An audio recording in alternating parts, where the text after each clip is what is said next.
Hello, and this is session 2 of 2 for Orun, which is a post-apotheosis space opera game, afro-futurist, which is coming out from New Agenda Publishing, which includes a host of great designers there. And this is currently on Kickstarter, but I wanted to play it because there's a really solid Quickstart out for it, and I was interested in it. We played this the first session last week, and we completed sort of the starter scenario in that. We're going in a whole different place tonight. We have 3 returning players, 4 returning characters. So we will get that all worked out here. So basically, this is a space opera game. There's really no humans. There are humanoids. There are all kinds of races. Essentially, there was a ascension with these powerful beings calling the Orisha, helping to uplift the various peoples, the various species of the universe, of the galaxy. Then about 500 years ago, something went wrong with that. There was a mimetic virus that collapsed things, that caused destruction, the wars, civilization fell down. And some of the Orisha came back and returned to help put things to right. And some of them stayed on, and they're called Oluru, are the sort of the Orisha that have stayed to act as patrons for people who have talents, who have skills, the Djali. And the Djali are essentially people who are kind of on that path up for ascension, up to move up, and act as agents fixing things out in the universe, sent places to put right what once went wrong, and all of that, but without the quantum leap part of that sentence. And last time, they went and they were able to rescue a ship of refugees that were kind of trapped on a space station that was in the middle of a civil war. And they did that, and that's the starter scenario from the quick start. We're going to try something different tonight. So what I'm going to do is have everyone introduce themselves, give us the 30-second pitch on their character. And so, Mickey, I'm going to start with you. Let's have you tell us about Bunmi.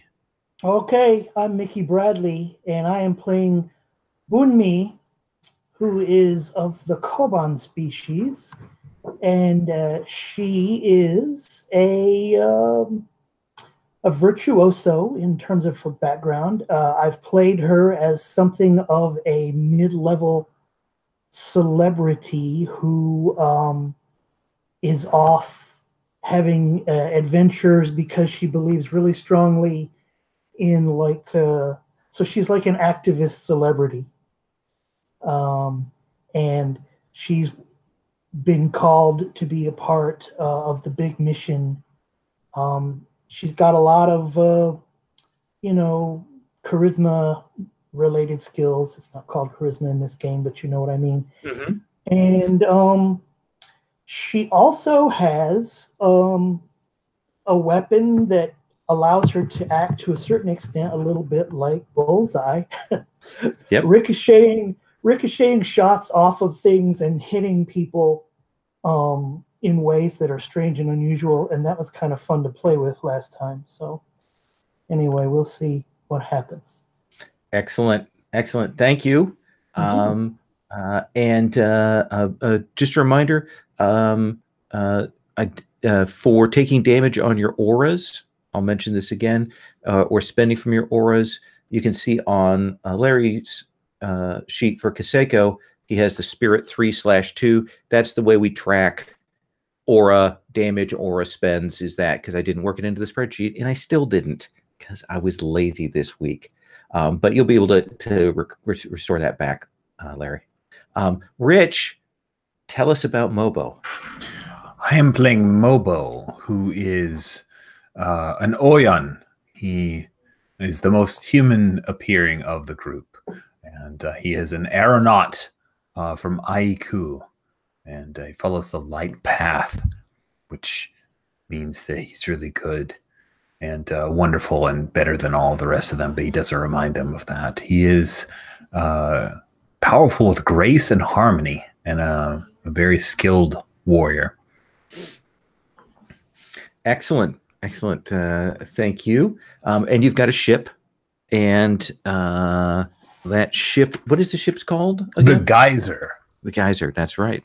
With your AI who tells you to do things there, right? Yes, the AI's name is Brimley. Brimley. All right then. All right. And then Kaseko. Yes, Kaseko is of the Babachi species, which I think the book compares to like a sea slug. Basically, I have like eyeballs on top of these writhing stalks, as well as multiple tentacles, which has proved useful so far in our adventures, like calling up my colleagues, and making myself into a makeshift bridge. Anyway, I used to be a gladiator, and I still like some of that gladiator kind of style of bravado, which I've interpreted as being like a modern day professional wrestling. Yeah. But now I've kind of washed out of that, and now I am more of a spy, and that's sort of like what my species is known for. We're really into information. So I am a info gatherer, and I can sneak around real well, and no one can sneak up on me because of my writhing eyeballs. Yes. Excellent, excellent. So that brings us to you, Walter. Tell us how you're picturing Abiodun and what they're like. I am playing Abiodun, who is a Fetora, which is something of an insectoid-like species. They have multiple legs and arms that they move around on.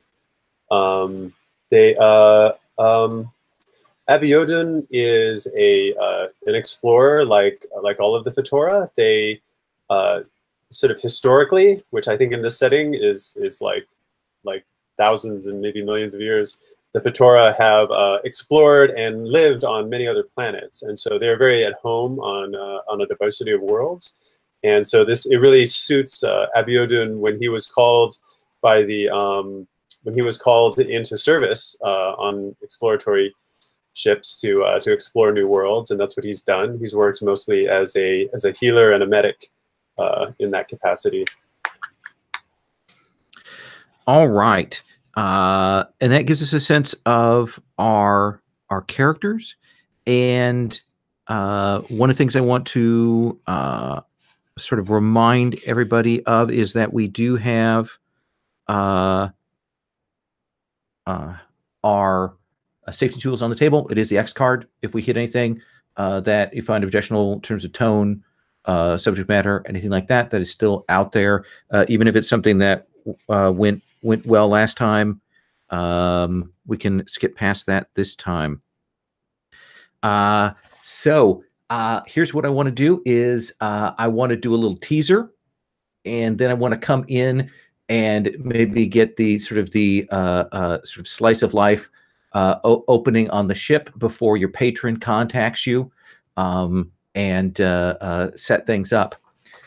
So if this were like a Star Trek episode, we would come in and we would see like this sort of fairly well lit like tech lab, but even with more like with like a forge kind of thing, like almost like a dwarven setup in some ways here, with some real interesting like tech and actually flames being used and stuff.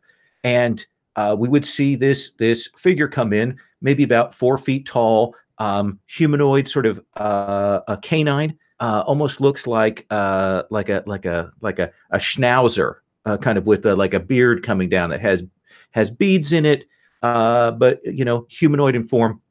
And we see him come in, and he's clearly attack. He puts down his stuff off to the side, and we see him look, and he sees over on the table something that clearly is unusual to him, and he goes over, and you see him unwrap this package, and he kind of looks, and there's this very pretty like figurine there, and he looks at the card, clearly recognizes where it comes from, and you see he picks up the figurine, and he kind of looks at it, and then he goes, and you see him drop it, like maybe like a needle came out of it, and he steps back, and he starts to kind of clutch at his throat, and then he collapses to the floor.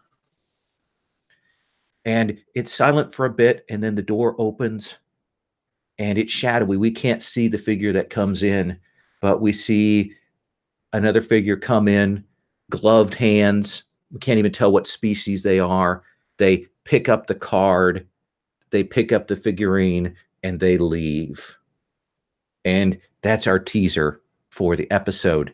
And then there would be all of the swoosh of the geyser going past the screen, and the music, and all the different planets and things. And we would come in and see sort of the daily life on the geyser while you are traveling between systems, what that is like. So, Kaseko, how do you pass time on the ship? Huh. I don't know if this is really in the race description, but since they did compare me to like a sea slug, like I feel like I need to have like a tank set up, where I can sort of like rehydrate myself, or maybe I just feel more comfortable. So I'm assuming that we have some kind of lounge area. Do we have like a Star Wars style Bacta tank for you? I think so. Yeah. Okay. Absolutely. So I think I'm just sort of like, lounging out in my tank. And maybe I've got some Babachi like pop music playing in the background. Okay.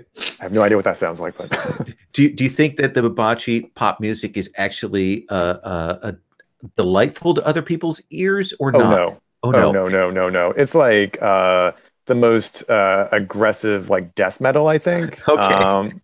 But to me, it's like, like a lullaby. I like that. Bunmi, when we come to you in the ship, I mean, we probably follow the music to wherever you're at. Probably not. I mean, maybe you dig it, maybe you don't. I don't know. But what do we see of you?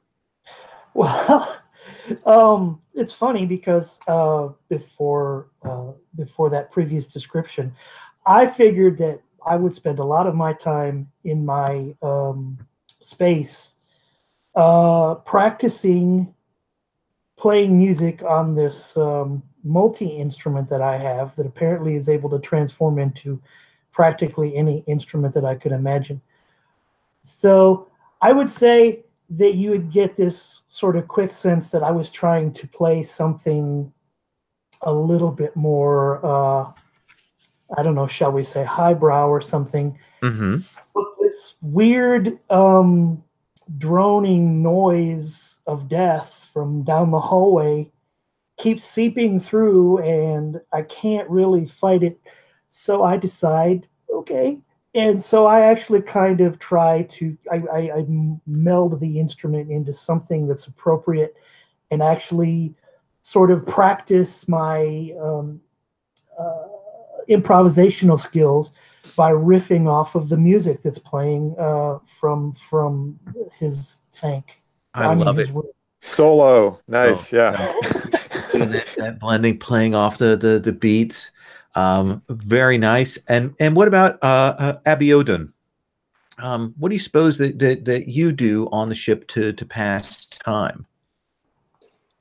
Well, I mean, one thing that Abiodun would do on a regular basis would be to check through the ship's medical stores and any kind of like sick bay like area, make sure everything was arranged so that if there was an emergency, he could respond quickly. The rest of the time, I think he spends in study, always interested in learning new things, learning about more cultures. Probably at the time that Bunmi and Kaseko are having this jam session, Abiodun is maybe, I think, relaxing in the crew quarters nearby or in kind of the common area, just listening to it and appreciating what a beautiful synthesis this is of different influences. I like it. Even, studying, it's like being at Starbucks with the music on and got the little data pad to work through. And finally, we cut up to the cockpit. And Mobo, when we come to you, what do we see you doing? Mobo has on some kind of like hollow glasses. At first, it might just look like a visor, but you can see that there's light around the edges of it. And he's bobbing his head, and at first you might think that it's in tune with the death metal music, but then when you come closer, you see that he actually has on earbuds. And the clever watchers understand, like they go and they sync up, and the music that he's listening to is some kind of like remix of Paid in Full by Eric B. and Rakim. But it's sci-fi-ish somehow. Like they paid somebody to do the remix for the show. Yeah. Okay. Pretty like Orbital, to make it more sci-fi-ish, but it's got the same bass line and the hi-hats. You're right in the middle of it, and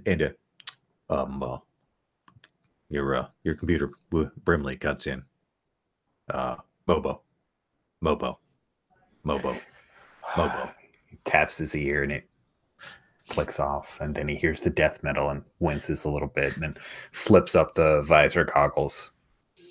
We got a incoming transmission from the patron from the Oluru. Flips the visor back down. Go ahead and put her on screen. Okay. And the screen will do that thing where it kind of transforms from the bottom up, kind of shifts into a different sort of matrix there. And again, we haven't seen the Oluru like in focus at all. Even you probably kind of have to kind of look at it a little bit sideways.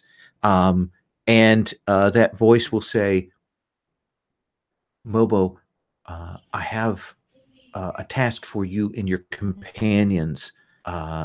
If you are otherwise unoccupied, I would send you somewhere. Of course. Should I brief you, or do you wish to summon the rest? Brimley patches through. What is that sound? Music? Go on. Babachi music. Say no more. Here, Brimley, patch the audio feed through to everyone else. Go ahead and cut off the music. Okay. And Brimley will cut off the sound in the rooms where you're at. Anything that's plugged in gets muted. And you will hear the Oluru, and Oluru says, I need you to go to a planet called Farprint. It is a fringe world. It was one of the systems that was suffered greatly during the Mimetic Wars. But over the last century, various species and peoples have begun to work to repopulate and to return to it. Many of them were in a diaspora, and they've come back to reclaim their old homelands there. You will find there on Farprint, there is a person by the name of Olembe. They are a collector, a controller, an acquirer of all kinds of specialty goods. They are a Babachi, and one of the high-ranking ones, but one who has been exiled from their homeworld. They have acquired what I will simply call a civilization matrix. During the Mimetic Wars, there were some places that realized the disaster coming and took certain steps to crystallize whole cities and reduce them down to a compressed multidimensional sculpture, for the want of a better word. Some of these were destroyed. Some of them have been restored, but others have fallen into the hands of collectors who prize them highly. Even though there are potentially thousands of souls trapped within these matrices, there are people that buy and sell them as collector's items. And we believe that Olembe has one of these. Olembe is not only a collector, but a showman of a kind, and he has a entertainment palace that currently is there on Farprint. We have seen that the ways and the forces line up such that we know who you need to see. If you go to see this person, they will be able to pull the thread that will give you potentially access to secure and remove this item, this matrices, from Olembe. It is a person called Rayami. They're of a people known as the Aperketus.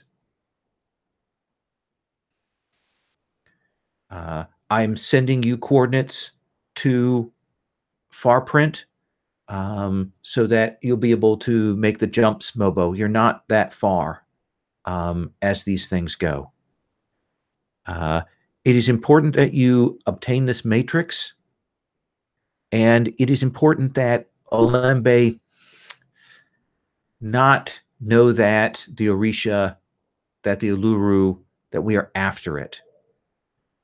If he comes to realize that there is interest in it from our side, from powers of this kind, he will never let it out of his sight. Can you do this? Of course. All right.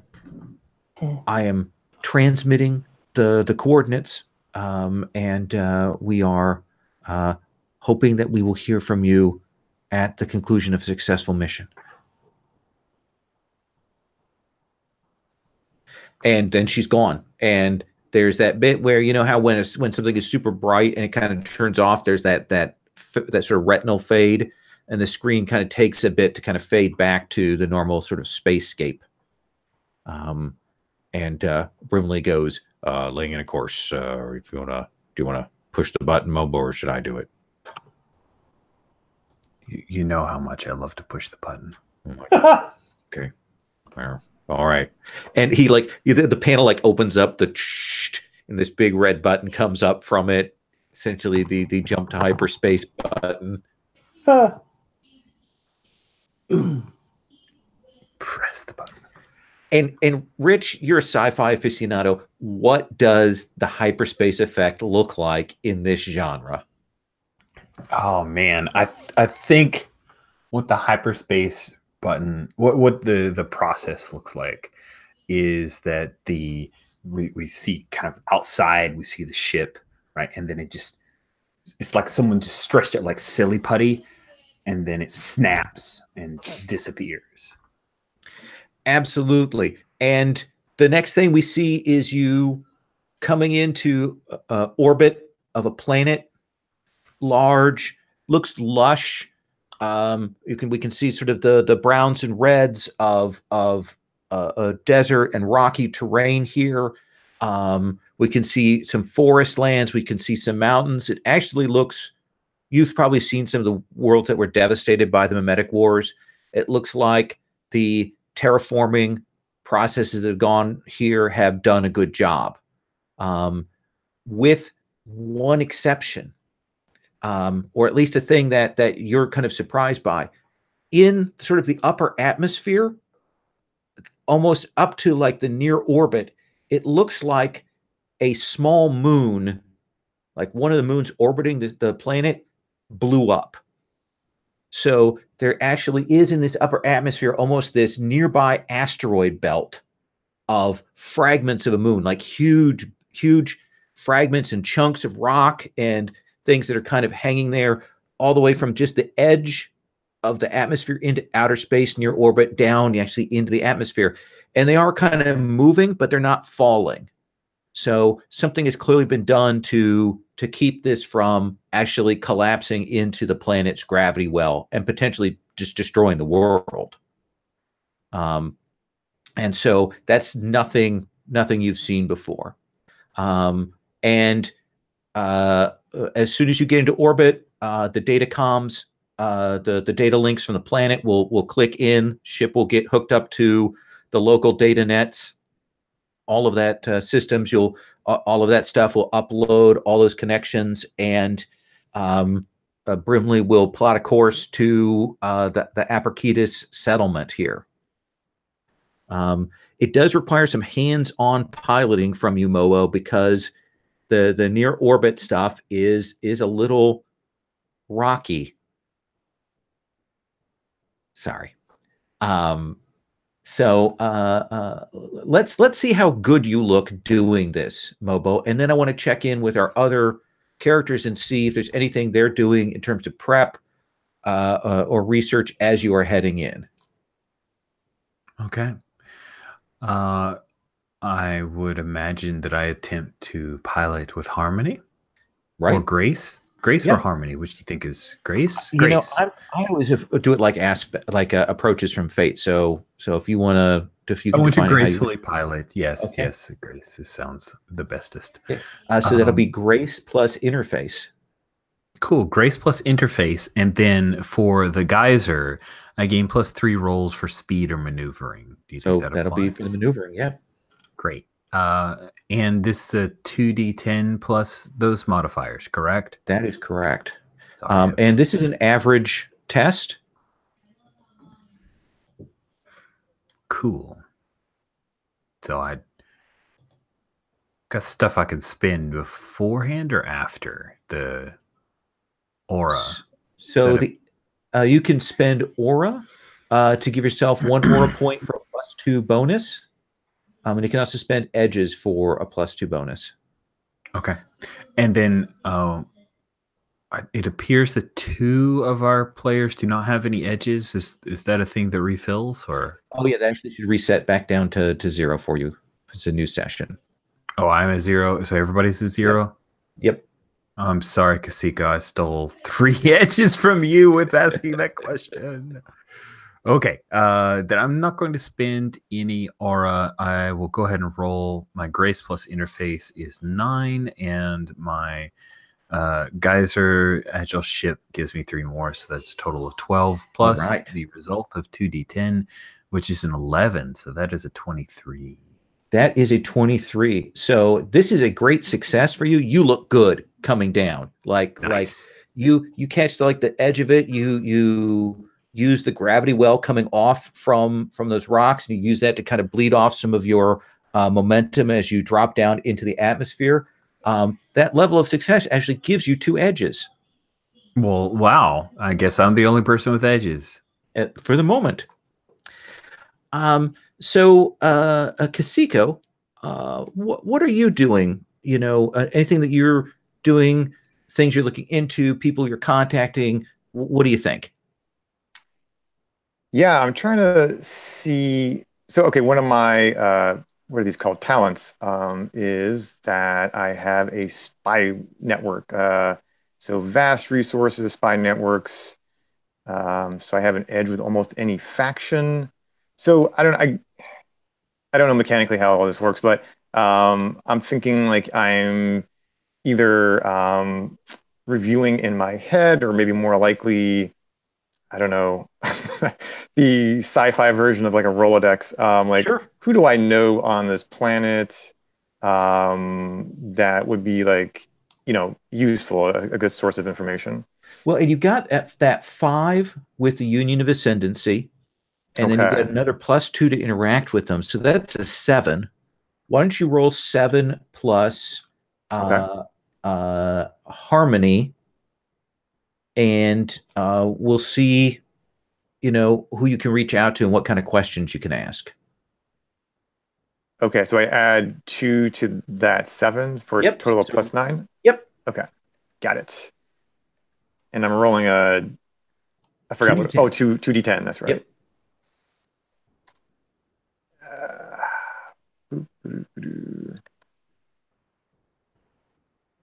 And I think I'm red, so, ooh, shoot. Well, 5 + 9, 13. I can do 13. math. So your offer is you can take that as a failure, or you can have a success and give me one of those hitch points, essentially one of those darkness points for later. I like to see what you always use the hitch points in very interesting ways. So go ahead, take one. So yeah, you will tap into your network here. You draw on some of the names that of people that you know, and certainly you've got those list of people. So if there's any one of those that you want to call on once we get rolling, like to actually go and act and do something, you can do that. What is it you want to know, or what is it you want somebody to set up for you? I think so. Okay, he mentioned, or Oluru contact mentioned an entertainment palace. Yes. I mean, I don't know how exclusive this palace is. Like, if you need some kind of invitation or ticket or something like that, but like, I want an in to the palace that will also provide like a good cover so that we're not conspicuous. Absolutely. You will talk to one of your contacts and they say, oh, the illuminated House of Doors, Olembe's palace. This is most auspicious. I know tickets are going, for quite a high mark right now, given the events that they're putting on. But you're a friend. You're an old friend. I will get you a pass. Do you need more? I do. I need a total of 4 for myself and my esteemed associates.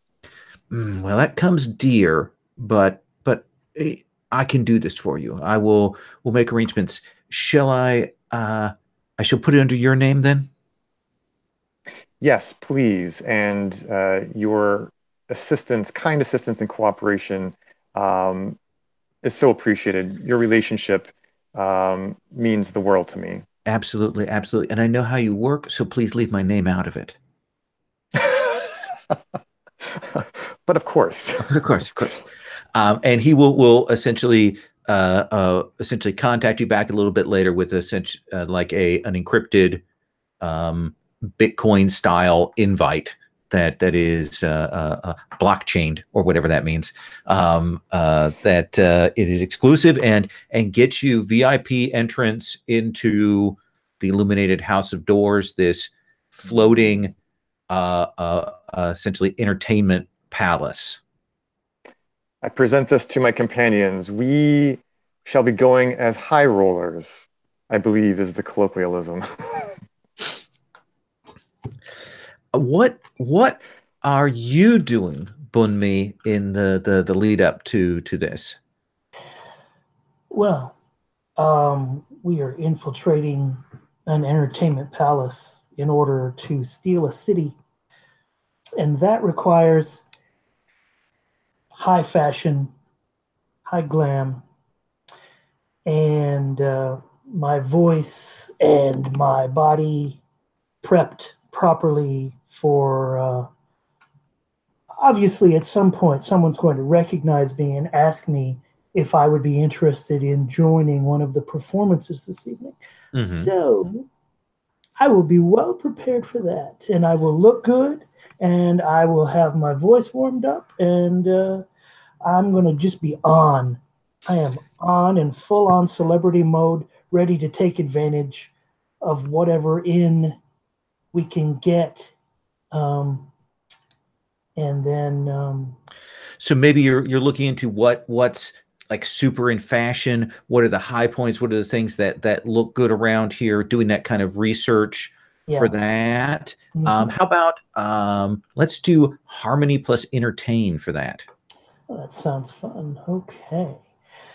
So, wait. Harmony plus entertain is going to be 9 and 2 d10.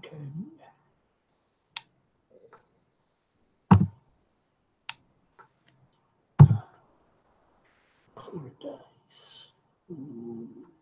Roll them.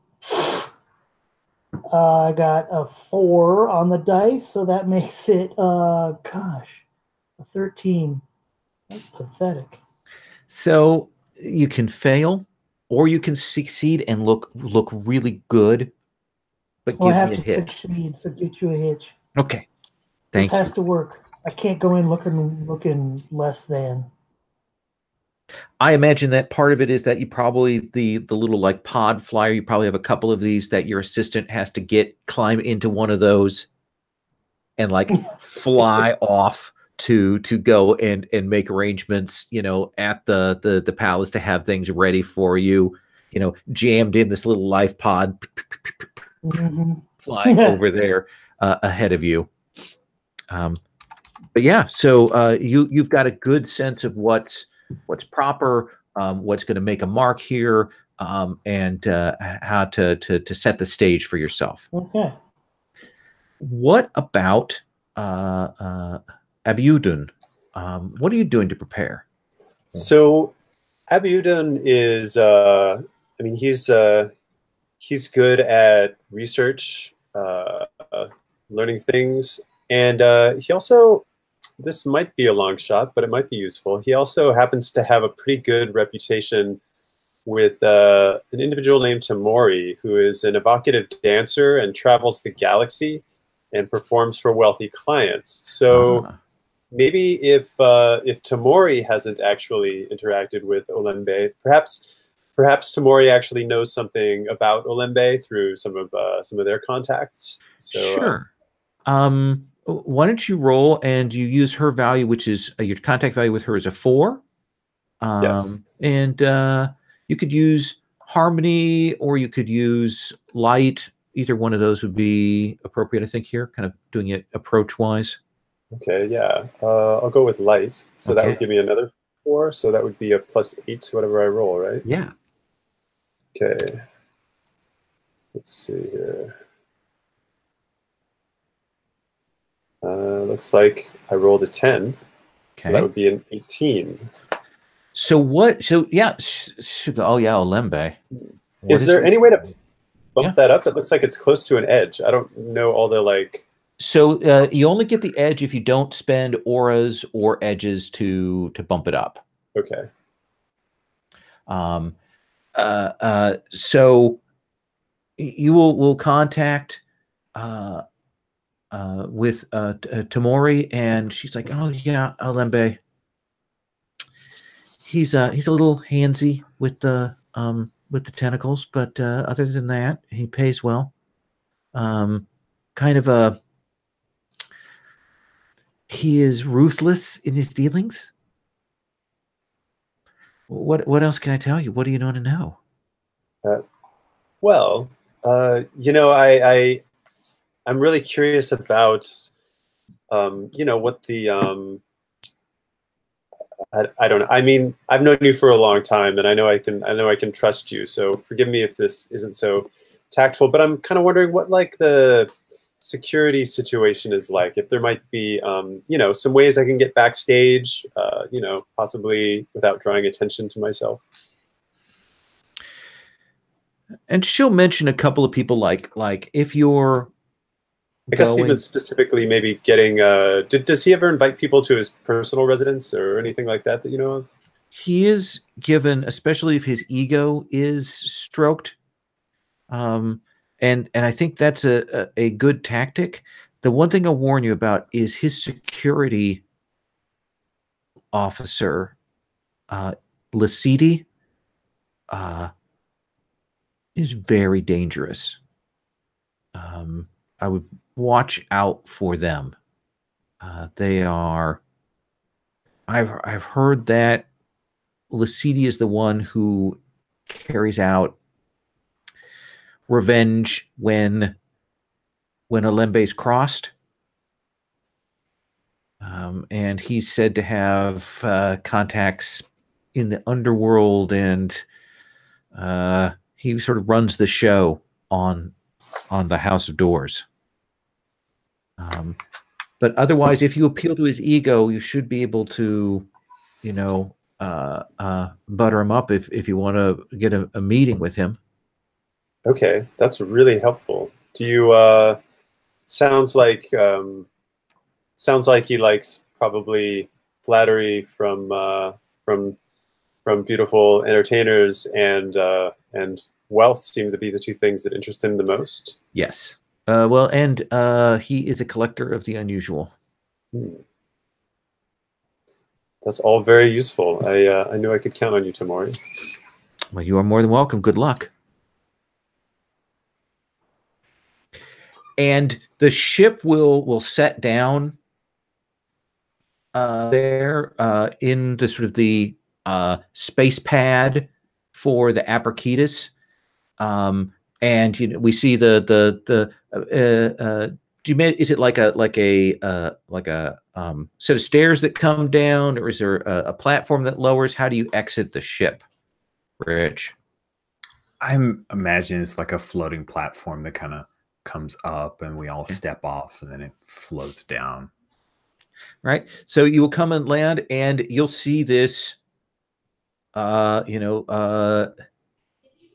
sort of in progress being built city with all of these, like they range from anywhere between 3 and maybe 4.5 feet tall, humanoid, bipedal people, furred, different colors of fur, different kind of patterns of colors.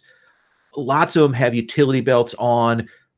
They all look like sort of canines with the, it's clear that the sort of the schnauzer like beard is a big affectation. So it's almost like dwarves again here. And they're going around, and they're definitely, some talk. You sent word ahead, and you dropped the name of Rayami, which was the name of the person you were told to contact, though you weren't given any details. And you will see this Aperkitis approach, has like a little blue sort of flight jacket, has one of those mechanics hats, where he's got it on backwards. It's got little sort of grease spots on it. And he approaches, and he says, I'm Rayami. You sent word for me? Who are you? I looked at Bunmi. And he will kind of look at Bunmi, and as you've often seen, when people actually kind of turn and look at Bunmi, you can see like his jaw drop a little, and he's like, oh, takes off his hat. Oh, well, pardon me, ma'am. Sorry.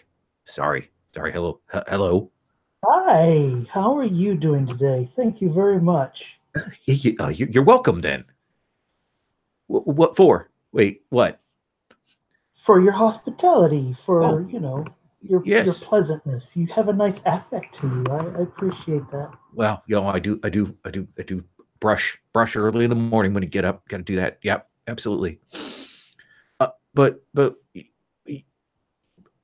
who are you people? We're VIPs. We're here to be VIP-ish.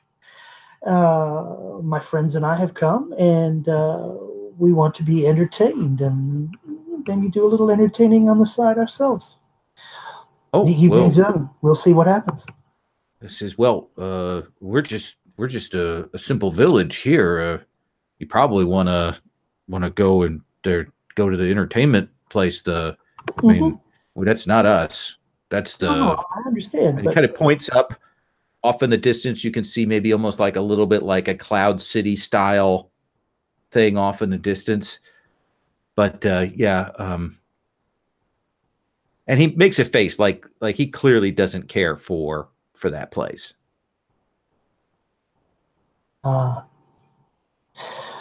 I mean, we always, you know, I personally enjoy, I adore meeting people and salt of the earth, good, decent people like you. And so, yeah, you know, that's us, salt of the earth. Yeah, that's right. So we decided that this would be a good place to set down. I mean, that is our ultimate destination. But, oh, okay. And he kind of puts it off the fact that you've asked for him by name, and you know, doesn't understand exactly what's going on, but he will go and he'll give you this like little tour of this town, and it looks like these are, you know, a kind of a canine humanoid folk, and they seem to be sort of building and resettling the area, and they seem to be like craftsmen and focused on tech and fine craft and handicrafts and things like that. Though you will see, you know, and it's a pretty good place. You will see a number of like black flags flown at half mast in a few places around here. And he'll take you to the equivalent of a cantina here. Very short tables, but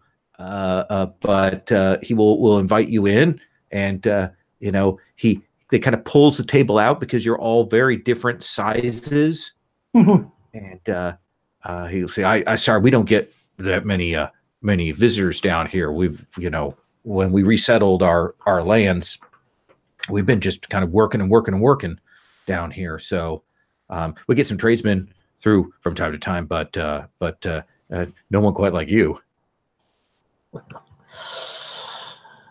I do, again, appreciate all your hospitality. I wonder, do you know much about this Olembe fellow who happens to run that entertainment palace? Spits in the universal, you know, sign of anger and derision. He'll say, "Olembe. He's a terrible person. He's a terrible thing." And he kind of looks at Kasiko and says, "But even though not just him, not like all Babachi, you know, just to be clear, but he's awful. He's gonna be taking over these lands, taking this area away from us soon." Really? Well, that doesn't sound like I don't support that notion at all. No. Why should anyone take your lands from you? I don't know. He's some kind of collector guy, and he wants our lands, wants the place that we've built up here. We came back and dug up old relics of our past, and we've just been rebuilding, and now he wants to take that land away from us. Oh, well, my friend, my new friend, I'm telling you something right now. We're going to go up there and we are going to give that fellow a talking to, and I'm going to let him know that I and folks like me will not stand for him stealing lands from salt of the earth people like you. It's not precisely stealing. And he looks kind of ashamed, like he looks downcast, and he kind of doesn't want to maybe say this next part. And he says, "One of the elders of the village, Olembe, came down and like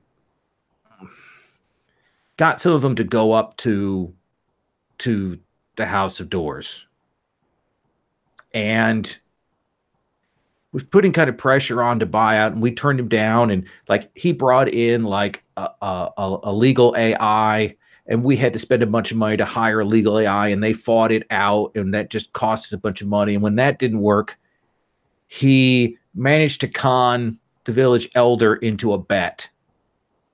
See, the village elder, his son was a very skilled spaceship racer.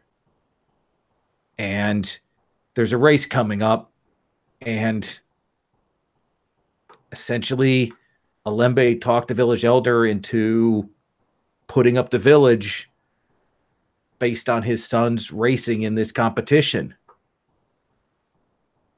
That would have been good because he was good. He was solid. He was fast. He knew his ship, but he got sick, caught a nanovirus a few days ago and dropped dead. And now we don't have anybody to race for us. No one else is even close to being as good.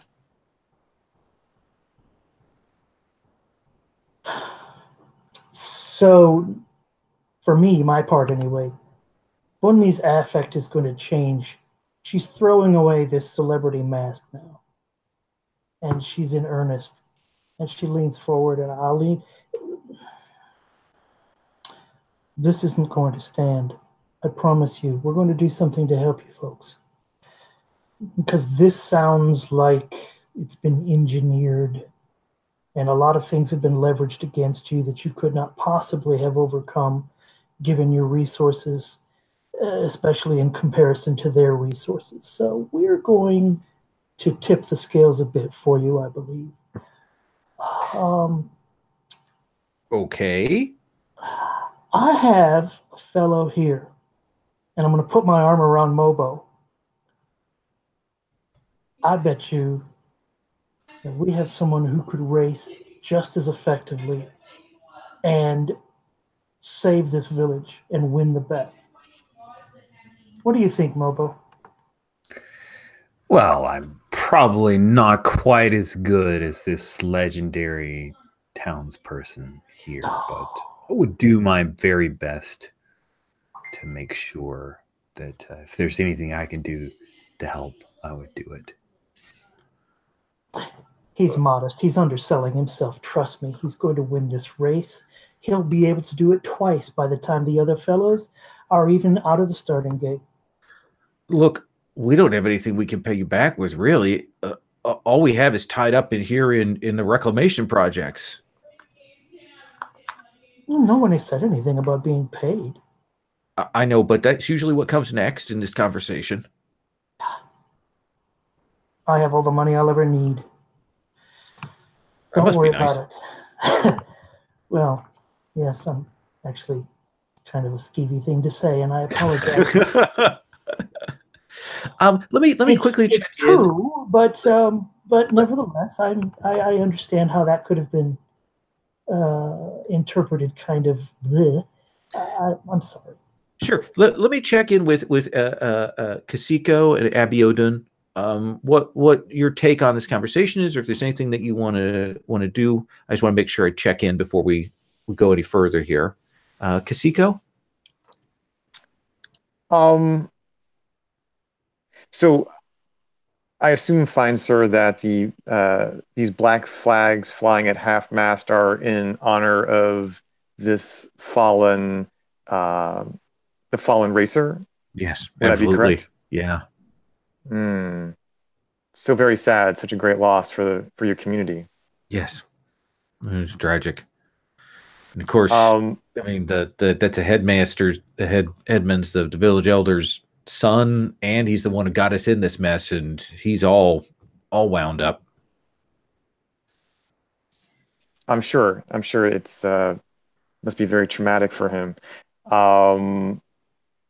And you mentioned a reclamation project. Could you say a bit more about that? Certainly. When we were essentially forced off of here during the war several centuries ago, and supposedly this was essentially the most resource-rich area on the planet. It's buried. But we've been working on getting efforts to essentially restore and be able to extract some of those resources in a non-invasive way, and that's been our project, so we can expand. I see. And what resource exactly And are he you speaking names of? various, heavy metals and things like that. Very, very crucial stuff in sort of interstellar travel. Hmm. Uh, Yeah, it sounds to you like they're kind of sitting on a real, a veritable gold mine. yes. Um, and one last thing, you mentioned this nanovirus. Would you happen to know the particular virus involved? No, we're not real. We have got some medical people here, but it wasn't anything we'd seen before. But it's a world that hasn't been had a lot of people on it, and we know that when you terraform something, you get weird stuff popping up. Hmm. Yes, yes, I've heard as much. Thank you so much for your time. The Abiodun? flourish of my tentacles. I'm very interested in this nanovirus. I'm having a lot of medical experience exploring lots of worlds. And probably I may have heard something of this nanovirus if I can find more information about it. I can call the doc over, and he can give you the records on it. Yeah, I'd be curious to look into it. Make sure that it doesn't become a long-term problem for you here. And essentially, he'll pull out his little comm from his utility belt. You notice that it's got like a clip on, and he pulls that up and flip phone kind of style, and he'll call a doctor. And after a few minutes, this more grade, even schnauzer Epictetus comes in and has a data pad with him, and he was like, "You're the one who wished to look at the records, then?" Yes, I would like to. Oh, And is the I'm sorry, is the deceased has he already been interred? Is his body been put to whatever ceremony you use to mourn the dead? Or is it possible to? Well, he was sick, so we did standard disintegration rather than putting him into the recycling chambers because we weren't sure if it was contaminated. So, but I have a full. And he hands you. It's a full autopsy and cellular scan. But fantastic. I will compare it to my records from other worlds, and I can do an analysis of it and give my best estimation of how it might impact the community long term. Excellent. Let's have you. I think this is going to be a medicine roll, right? Medic. Yeah, I have medic. It's my best skill. Medic plus I think light. Yeah, that sounds right. So yeah, so that would be 4 and 4, and then I'll roll the dice. Let's see here. Snake eyes. Snake eyes. What comes out of 10? Now, here's the thing. You can. Do you have any edges? No, not yet. Do you? I don't. Okay. I remember from glancing over Mobo's sheet, Mobo has some leadership ability. Oh, could I help? Let's take a look. I think you can spend your edges to help me. Oh, what about aura? Could I spend an aura for this? So aura will give you a +2 with the associated skill roll. So you can spend 1 aura point. So that would raise it up by 2 if you want to spend an aura point. Okay. Does that have to be a light aura, or it could be? Yeah, it would be the aura that you rolled with. Okay. It looks like I have. Oh, that's. So I have 4 aura to spend. I'm not sure. Yeah. Yeah. Like, and so you I can just spend 4. And that's for the session, and then they recharge at the beginning of the next. Yeah, well, and it actually recharges between scenes. So you would write 4 / then 3. So that would take it up by 2. And then Rich, if you wanted to spend one of your edges, you could let because your skills as a leader, you could let Abiodun reroll one of those ones.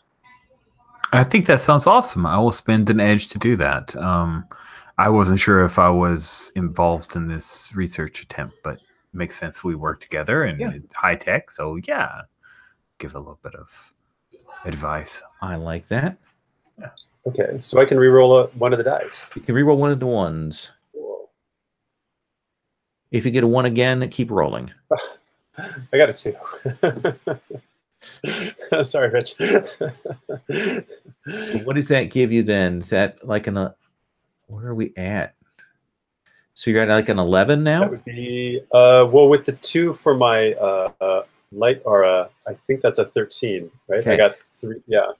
So you can give me a hitch and succeed. I'm only at 3.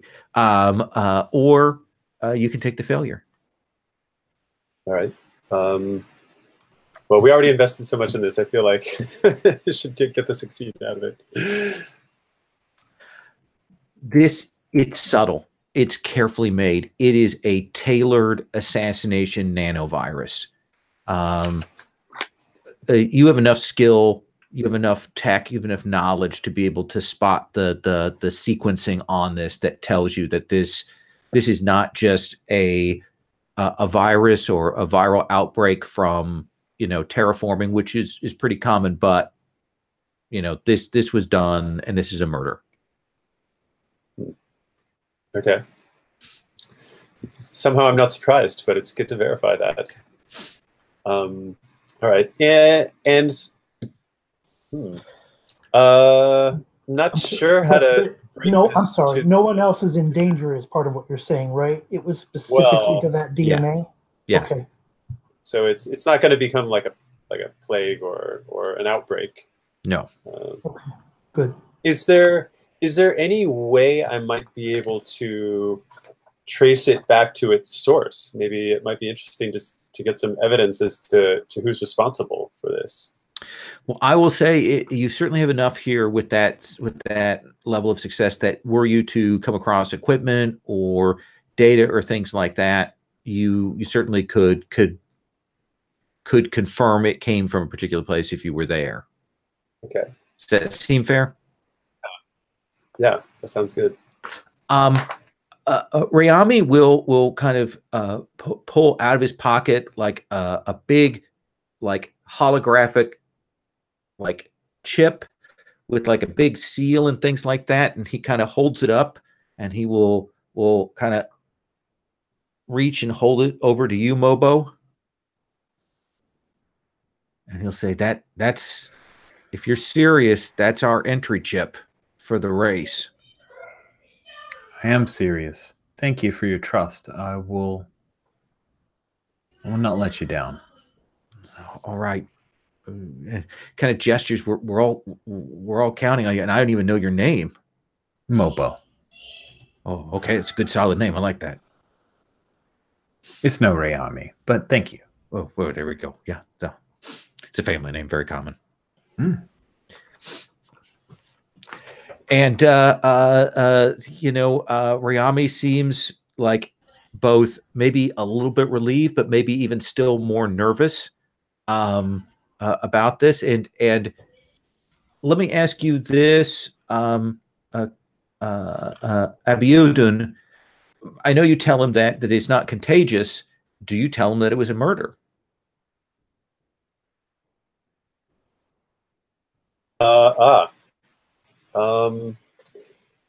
That's a good question. I might consult with my friends on that.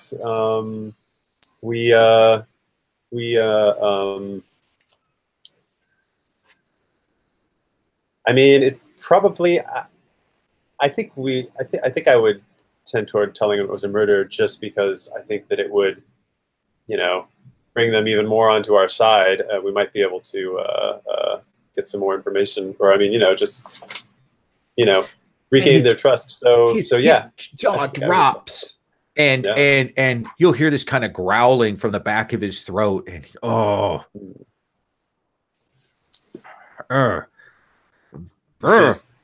This is absolutely horrible. This is foul play in the worst possible way. These are vile people, and we will do what we can to bring Alembe to justice. He says, some of our people work up in the house. The young people. And he kind of like looks and maybe pulls out a little data pad, and he says, kind of passes it over to Bunmi, kind of obviously for the group. He'll say, we might have obtained some security codes. Clever you. Thank you. This might be helpful. It's not something I was going to do anything with, but now that you tell me it's murder, I feel like even though it kind of goes against my ethics, I got to kind of give that to you. Much appreciated, my friend. Much appreciated. We will put this to good use. We are going to make sure that this village stays in the hands of its people. We are going to make sure that the culprits pay for their crime. And we are going to retrieve the items that we came here to retrieve on behalf of the people that we serve. So, okay. And what sort of positions are your friends in the Pleasure Palace? What sort of positions do they occupy? Janitorial. I see. They're And young ones. They've been here. They took any kind of job up there just to see the bright lights of the big casino. Mm. And were we to mention your name, I assume that they would have a friendly disposition towards us. Would that be so? Yeah, though I'm an old Aprokitis, so they might think that I'm a little unhip. So, they might be a little bit that way, Understood. You know how young pups are. That's true. Always yipping at your heels. Exactly. You know exactly what I'm talking about. Or slithering, as the case may be. Oh yes. Yeah, I see how that works. And I think we're going to cut that scene there. And I think we probably get a nice CG shot of the geyser taking off, right? And heading up towards the House of Doors. And that's a good point. Since this is such a good break point, I think let's take our 5-minute here, and then we'll continue on. Sound good? All right.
How's life, Rich?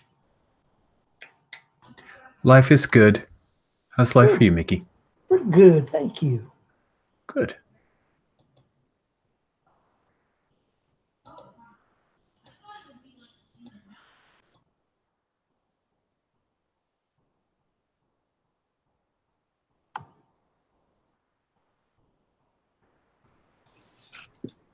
This was interesting timing. I think I just heard about the Kickstarter for this like 3 days ago, and then I just noticed this slot open up on the game like yesterday or something. So that's nice. Yeah, it's cool. Thanks for joining us.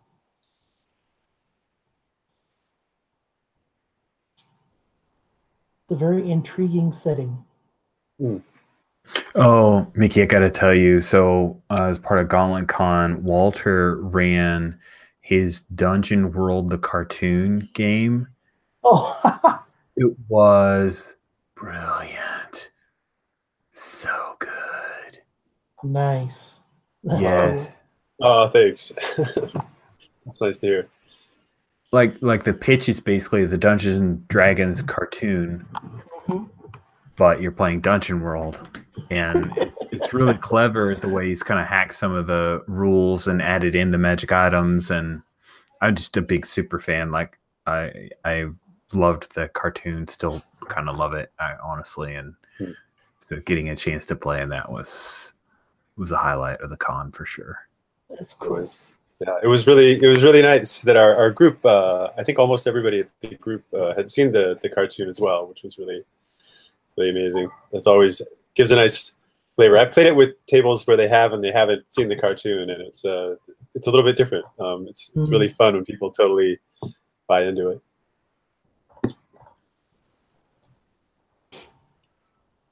I don't remember as much as I should about the details of the cartoon. I remember it vaguely. I'd forgotten a lot. I actually first had the idea based on just my memories of watching it when I was a kid, and then I managed to find it and like rewatch it, kind of while I was developing it, and there's actually a lot of details. It's surprisingly good. I mean, I don't know. I'm surprised, but it was. I really enjoy watching it. It was well done. That's good. Which cartoon you guys talking about? The Dungeons and Dragons cartoon. Oh, yeah. I was a pretty big fan. I thought it was pretty damn awesome, honestly. I found it like on the DVD of the whole series, and I bought quite a few copies and like gave it away one Christmas to a bunch of my friends. Oh, cool. And I kept one for myself. So, and I still owe you that, by the way. Well, Walter, I need to get your. Oh yeah, I'd love a copy. That would be amazing to see the like. They have like the characters and all the magic items described and everything, right? That would be. I'm super fascinated to see what that looks like. It's pretty dope.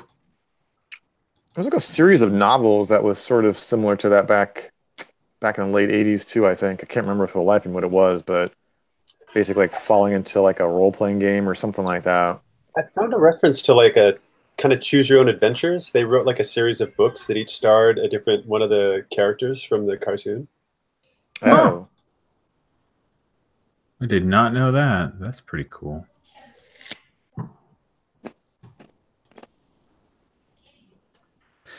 So, let me ask you, Mickey. Yes. We know that this is the Illuminated House of Doors. We know it's a big flying sort of a pleasure entertainment place. Probably small ships coming in and landing on various docking things there.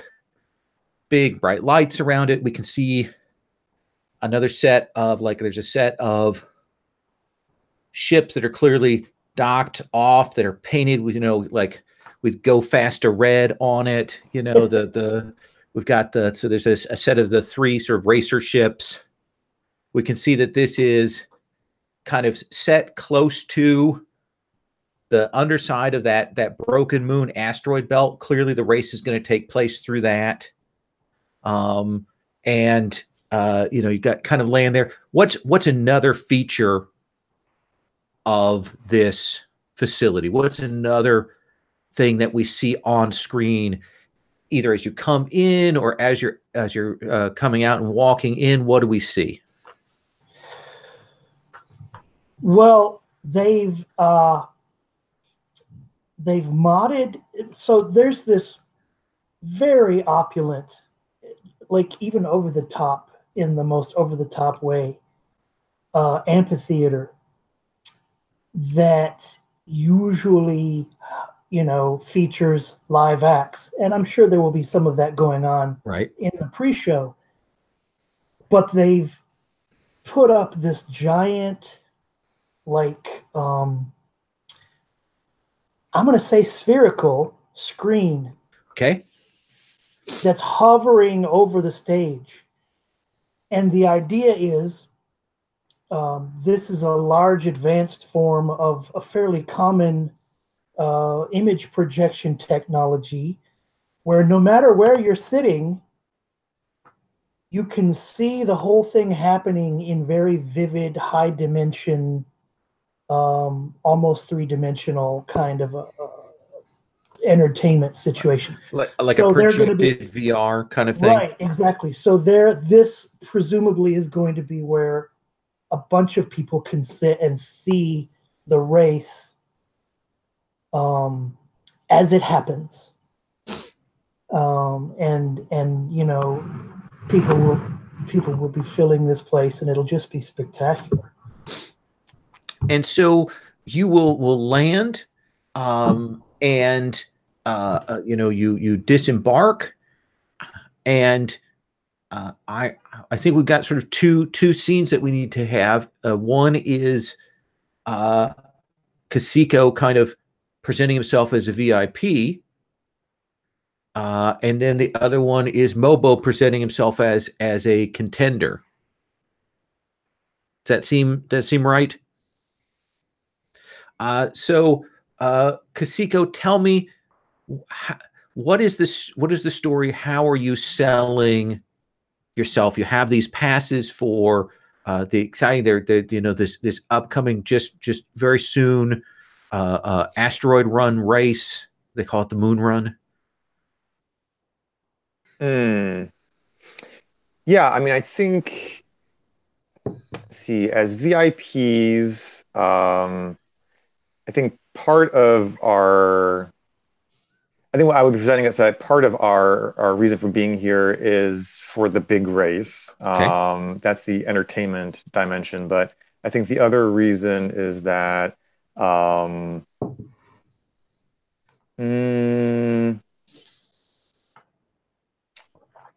trying to think. I'm trying to think of something like a reason for why we might need an audience with Alembe. So perhaps some kind of maybe some kind of investor who would would require an audience with Alembe. Right, like a hyperdimensional venture capitalist. Yes, there we go.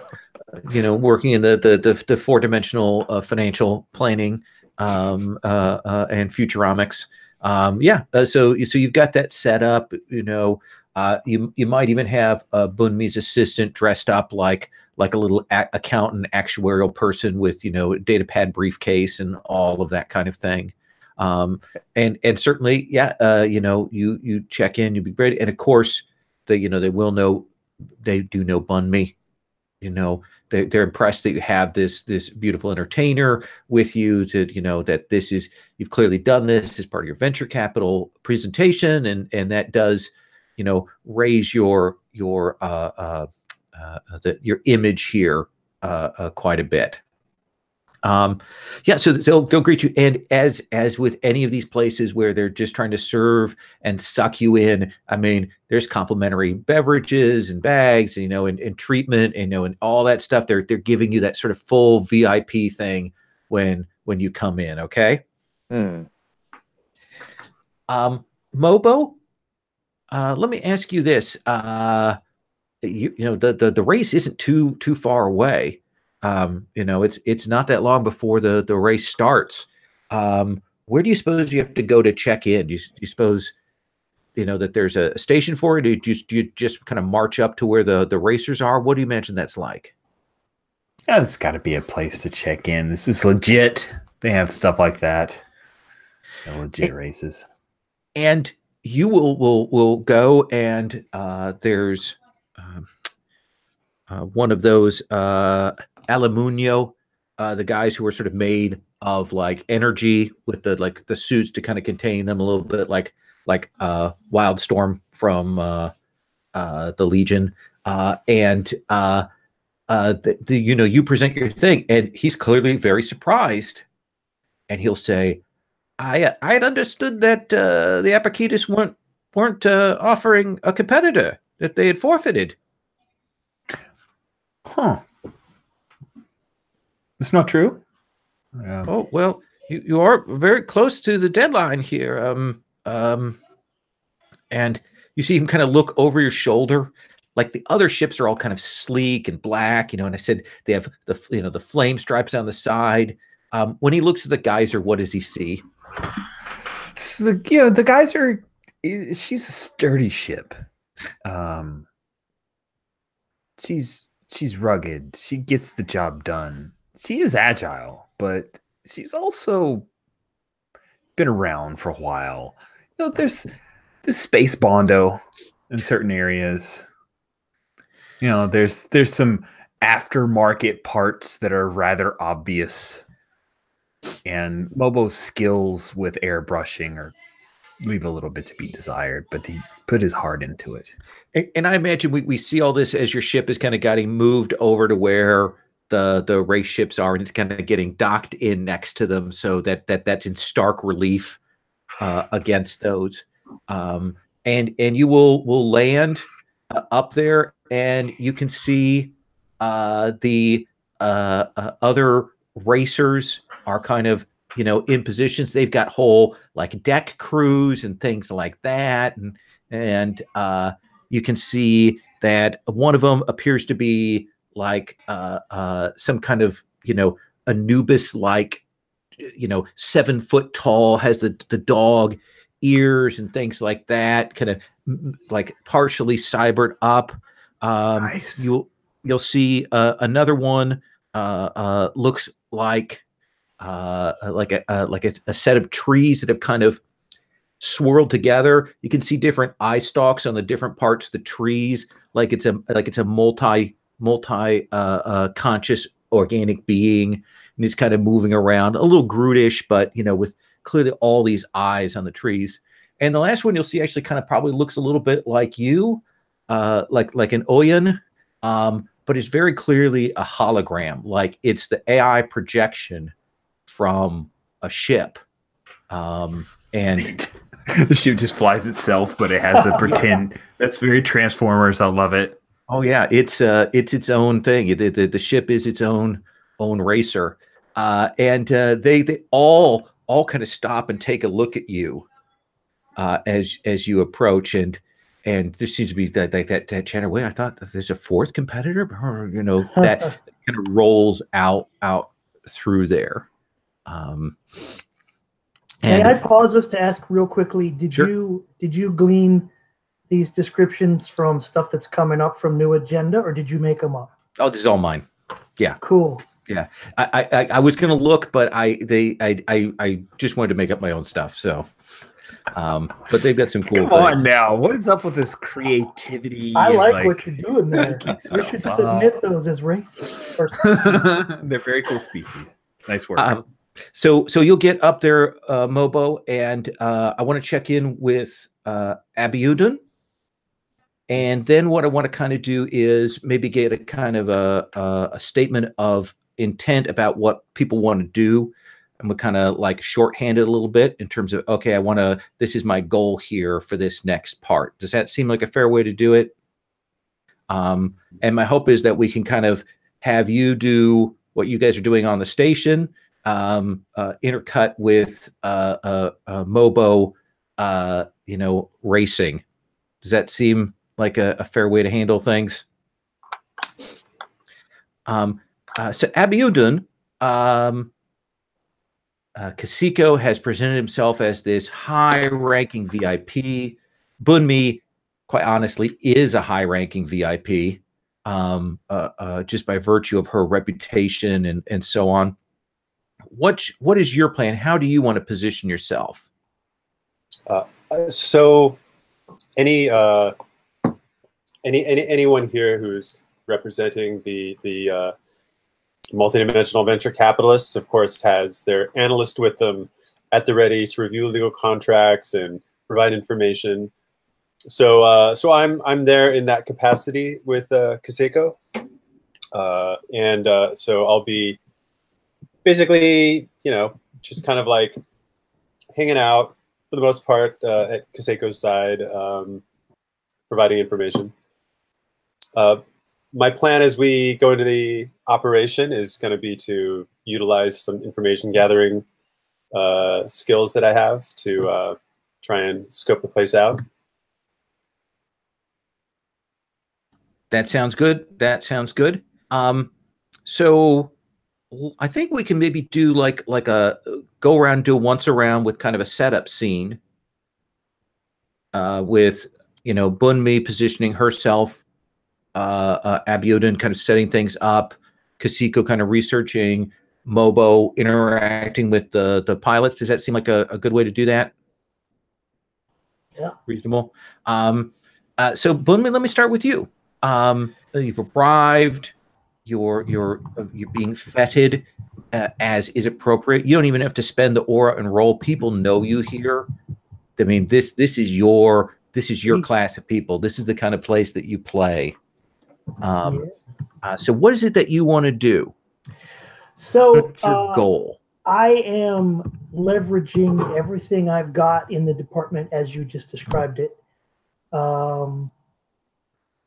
to provide as much of a distraction as possible so that the investigative folks in the party can figure out where the civilization matrix is and how to obtain it. So I'm trying to flirt and schmooze and work my way as much up the chain as I can in terms of like maybe even distracting security personnel. Like, so yeah, interspersed with everything else that might be going on, like I'll be playing a support role where, like, you know, if somebody says, oh, there's a security guy in front of this door, then maybe I'll like, okay, I'll get it. And I'll saunter over there and schmooze that person for a bit or whatever. Perfect. Let's have you, just to kind of set things up, let's have you use your entertain to do that kind of setup, because that might get you some edges and we'll have that sort of an ongoing effect to support what they're doing. Sounds good to me. Anything you want to spend in terms of auras or anything like that to boost it? I know you've got some tricks for that. Let's see. Yeah, I have, well, like you said, I don't have to roll the notoriety, and that's fine. You +2 to rapport if I use pin. So I'll use a harmony aura to gain +2 rapport.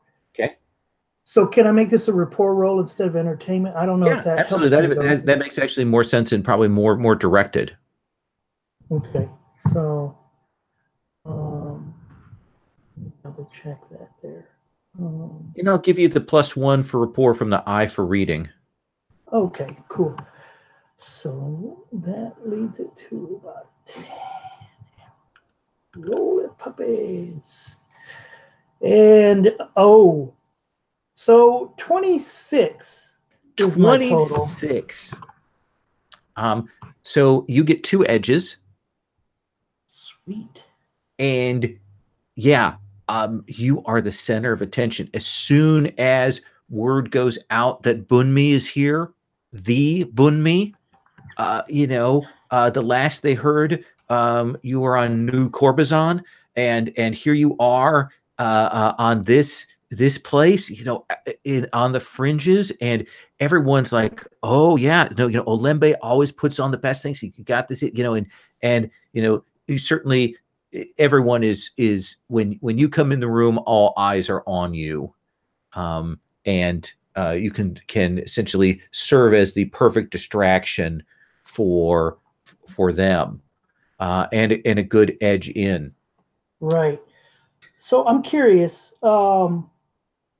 It's not written in the rules this way, but based on the way we've just set it up, could we make like a special house rule to say that I could use those 2 edges on behalf of other people to provide, as in terms of providing a distraction? Or yeah, I think because you did that role specifically as a support action, it will function effectively like the talent that Rich has. You're dedicating it. So these are 2 edges that you can use to help for this situation. Like they're kind of almost like a little bit like an aspect in Fate. We've got those on there that you can invoke.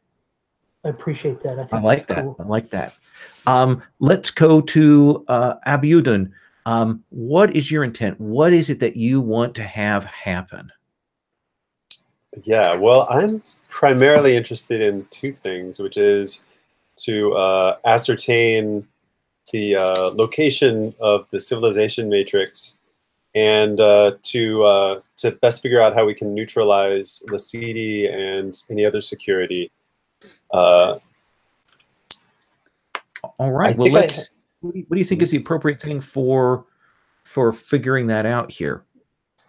Well, I have just looking at some of the tools that I have available to me.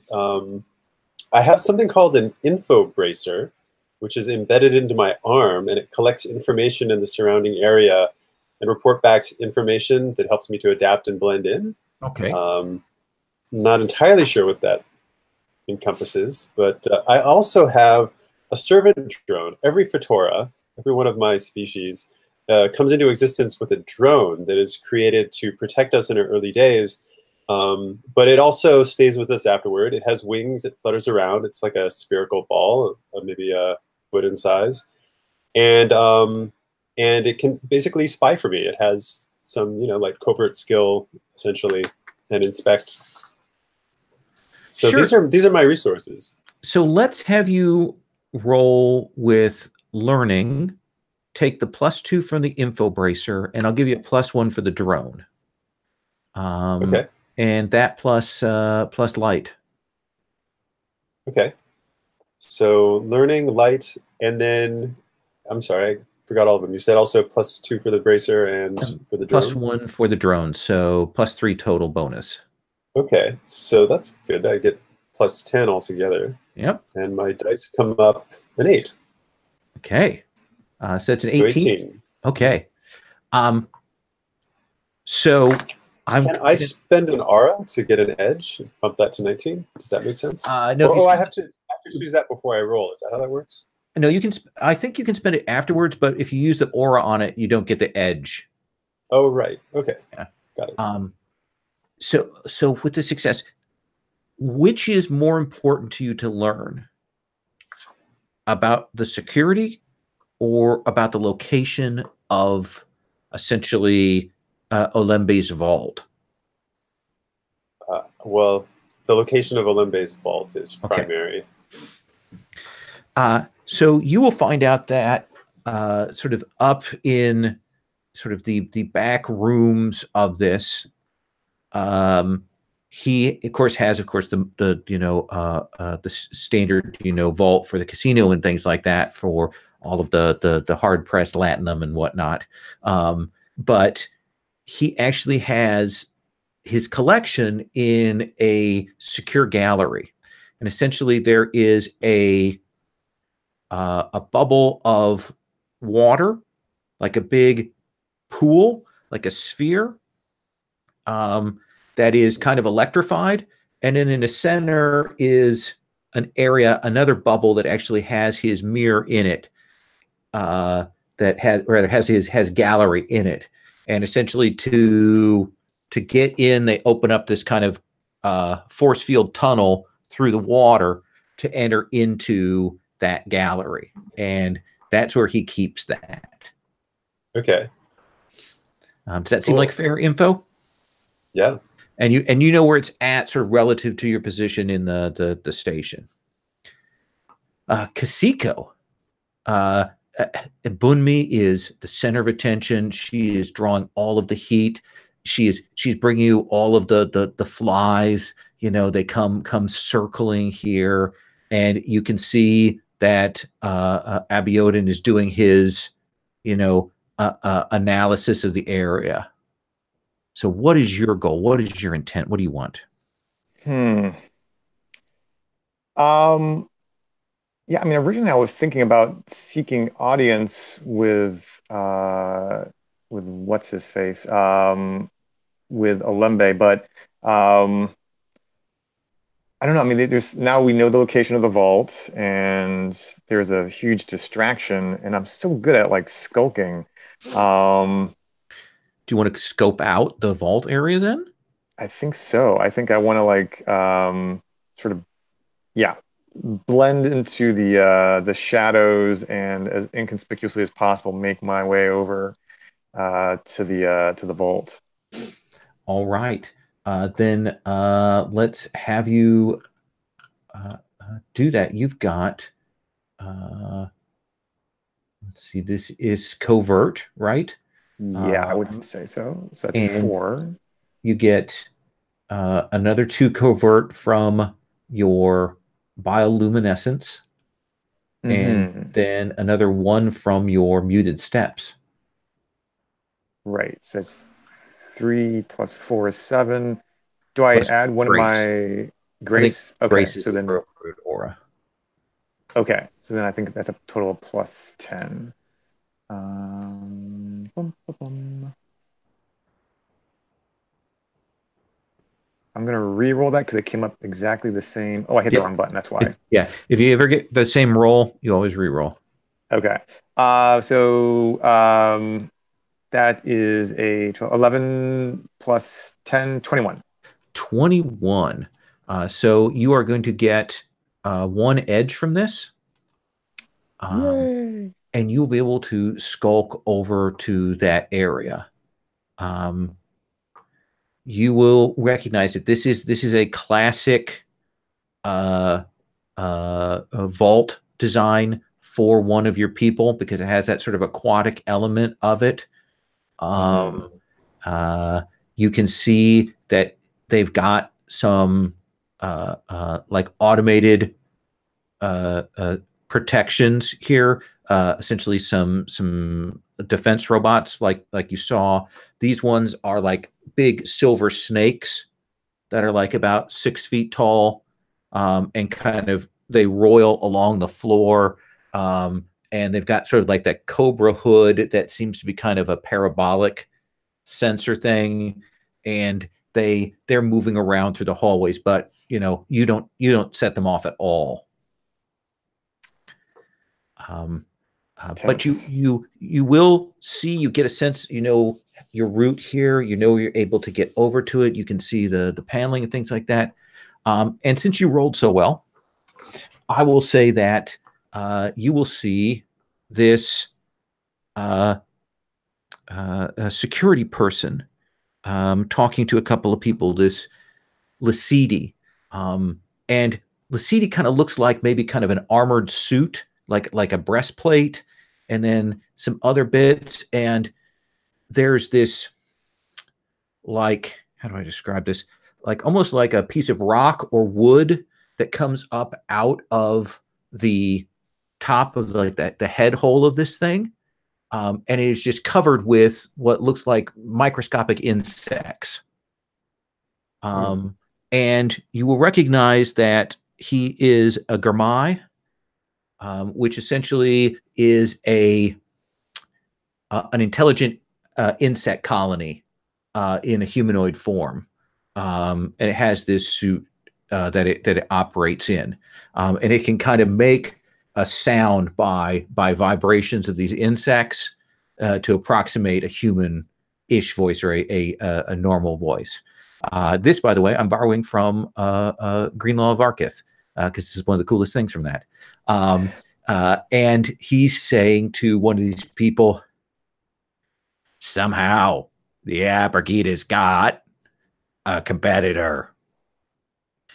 Make sure you tell our person to take them out during the race. We can't let them win. I don't know who this fool is, but even if he has a Bondo-covered ship, he needs to be taken out. And the person will nod. Well, we'll be taking yes to the CD. We'll go and speak to them. We'll take care of that. And they conspire and then head off in different directions. Does that seem like a fair scene? Yeah, absolutely. Okay. And on that note, we cut back to you, Mobo. How do you've got this ship? It doesn't look that great. Your hologram. What does your hologram projection of Brimley look like? He actually it's the hologram projection of him looks a lot like James Earl Jones. And he's like he's got the glasses down here, here, yes. you know. And he's kind of tut-tutting as he's walking around the ship. Oh, I don't know. This doesn't look good here. I just don't think. Just looks like my ship got the diabetes. You know what? It's got that. And are you going to go talk to the other racers? Do you want to do some prep on your ship? Do you want to try and figure something out? What's your goal here, Mobo? Just there's this race. There's a lot on the line for this poor little village. So I'm trying to help them out by winning the race. I just kind of jumped in without asking a whole lot of questions. That's Mobo's style. So I think machine with projection of driver is the most interesting to me. So I'm going to go over and chat with it. I guess it would be an it. Wouldn't that be the pronoun you'd use? It is an it. It has a sort of a female Oyan form. Clearly one of those high end. It's bought like the highest end, most attractive projection it can get. Nice. And it'll Very say Beyonce. So we're exactly. And it's like, well, hello. Nice. So that's your ship, huh? It's the geyser. I know that you're much more beautiful than the geyser. I understand that. Flatter me. I mean, it's true, but it's true. Flattery's But appreciated. I found out that this village had lost their driver, and that's why I volunteered. I normally get a new paint job. Just hadn't planned on it. Yeah, a paint job would help. So she's got it where it counts. That's what they all say. Tell me a bit more about this race. I must be honest. I was so taken by their sad story. This village said they're in a great deal of danger if they happen to lose this race. Like maybe they bet a bunch of, I don't know. Fleshies are foolish. People bet too much when they shouldn't. It's a simple obstacle race to the end of the belt here, the Broken Moon Belt. There's of course there's some sections where the moon isn't stable, so the various rocks and bits are moving. So that's one of the first challenges, and then of course there's the grav well about at the midpoint. That's essentially a instability. Very dangerous to get near. Can conk out the engines and can drag you in. There's actually a subspace crack there, so you want to avoid that. A smart pilot will use that to slingshot off and get some energy, but anyway. And then, of course, there's the lightning field as you get towards the end. And that's been known to take out ships and send them plummeting to the ground below. My name's Mobo. I don't remember what they call you. Oh, my name is Zwara. Zwara. And she just kind of reach up and touch the ship. And you can see that there is like stenciled there the name that you hadn't quite seen before. Oh, what a lovely font. Do you have a cockpit? Okay, does anyone have the privilege? And she leans in and she says, yes, sometimes I let people come and I interface with them. It's an experience, but a rare treat. Perhaps if you win, I'll let you aboard. I look forward to it. And she'll nod. She does a very like programmed wink at you.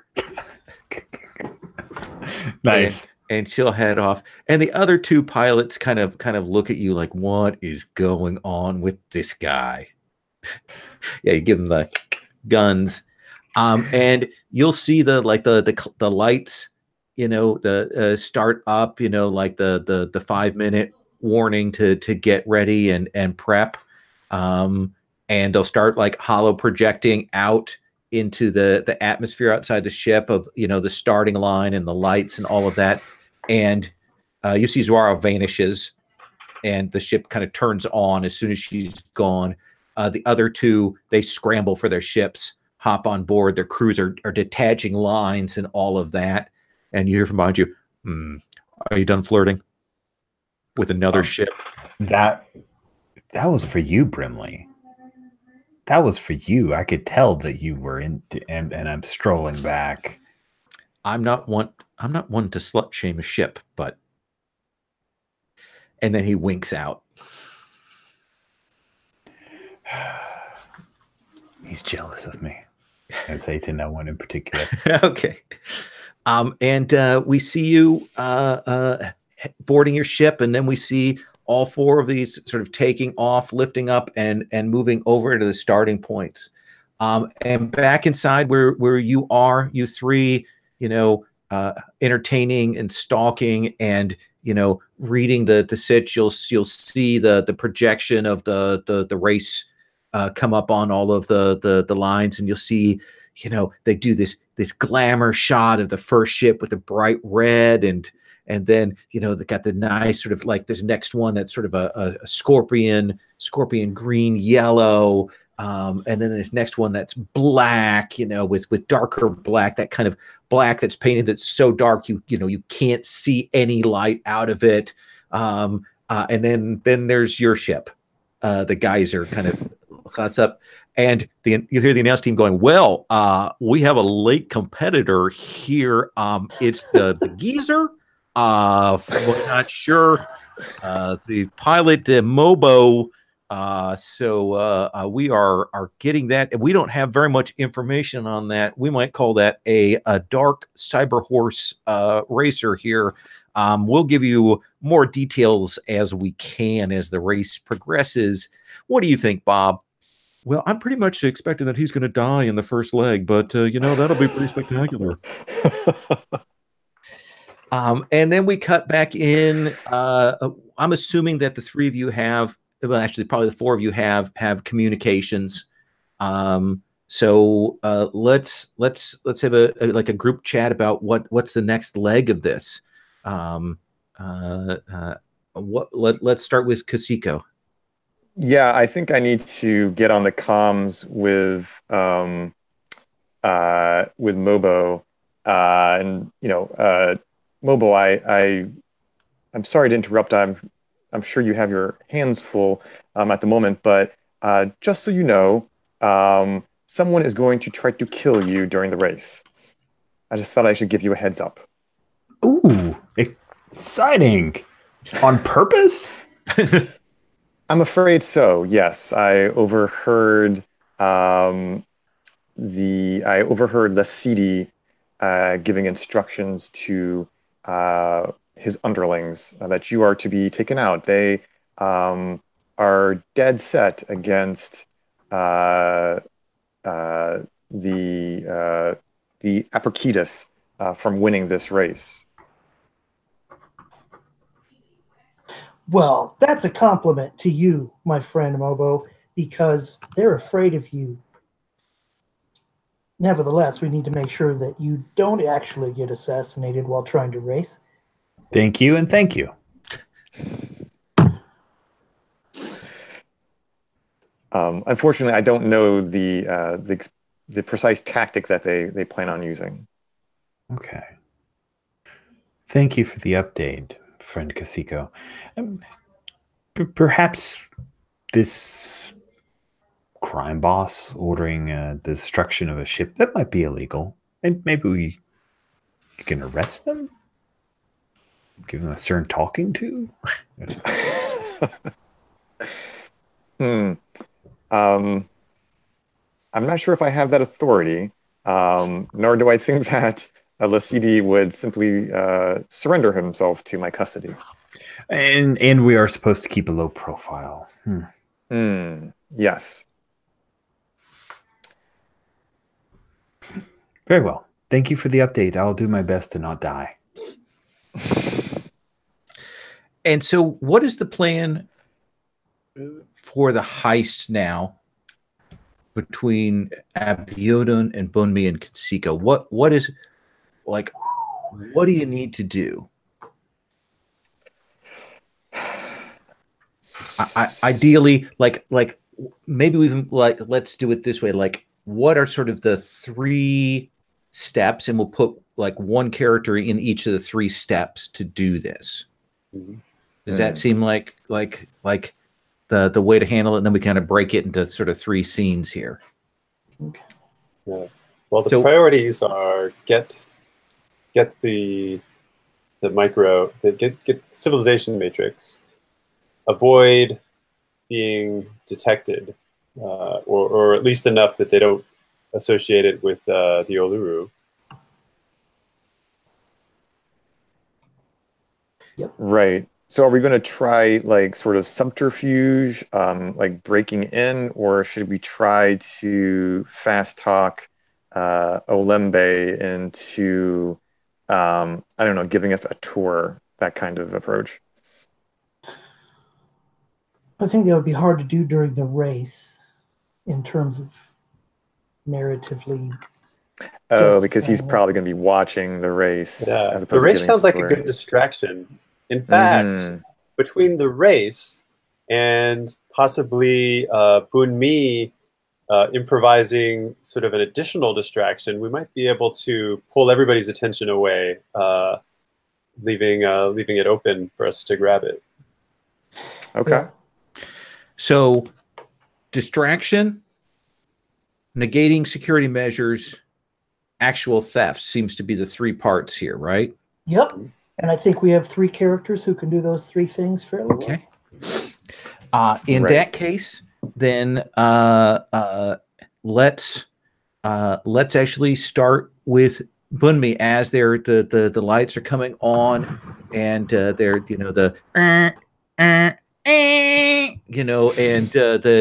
they push the button, the X button at the right time, so they get that little jump start on the race, and the ships are taking off. How do you want to create like an additional distraction that'll draw off even more attention and more eyes that the people have to deal with, probably to either to interfere or to support?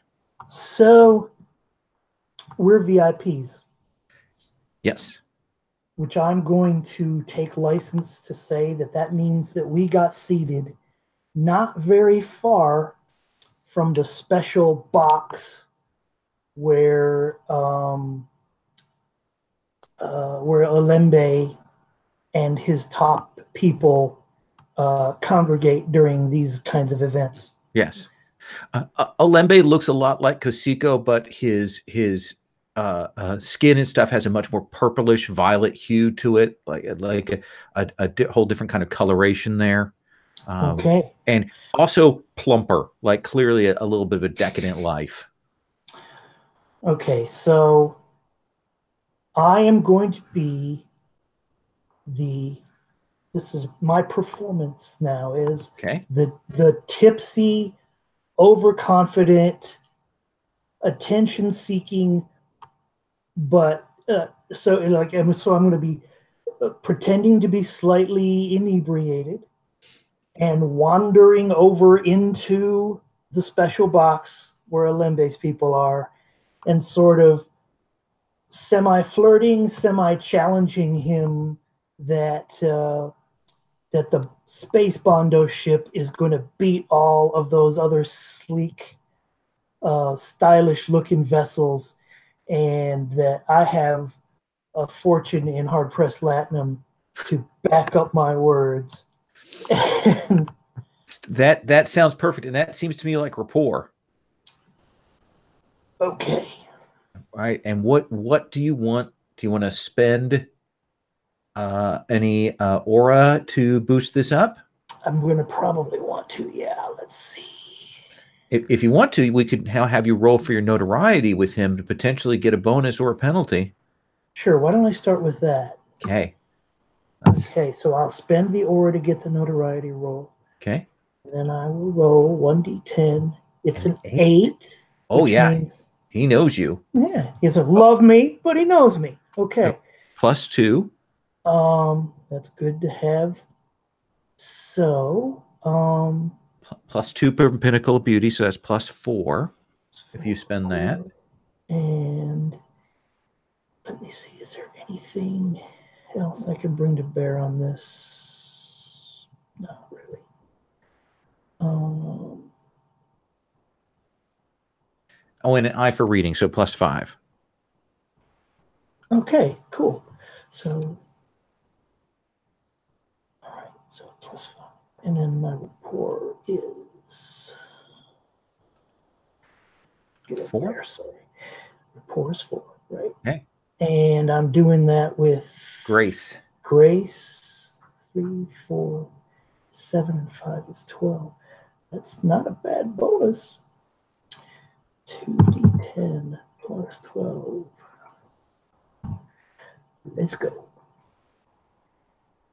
18 plus 12 is 30, I believe.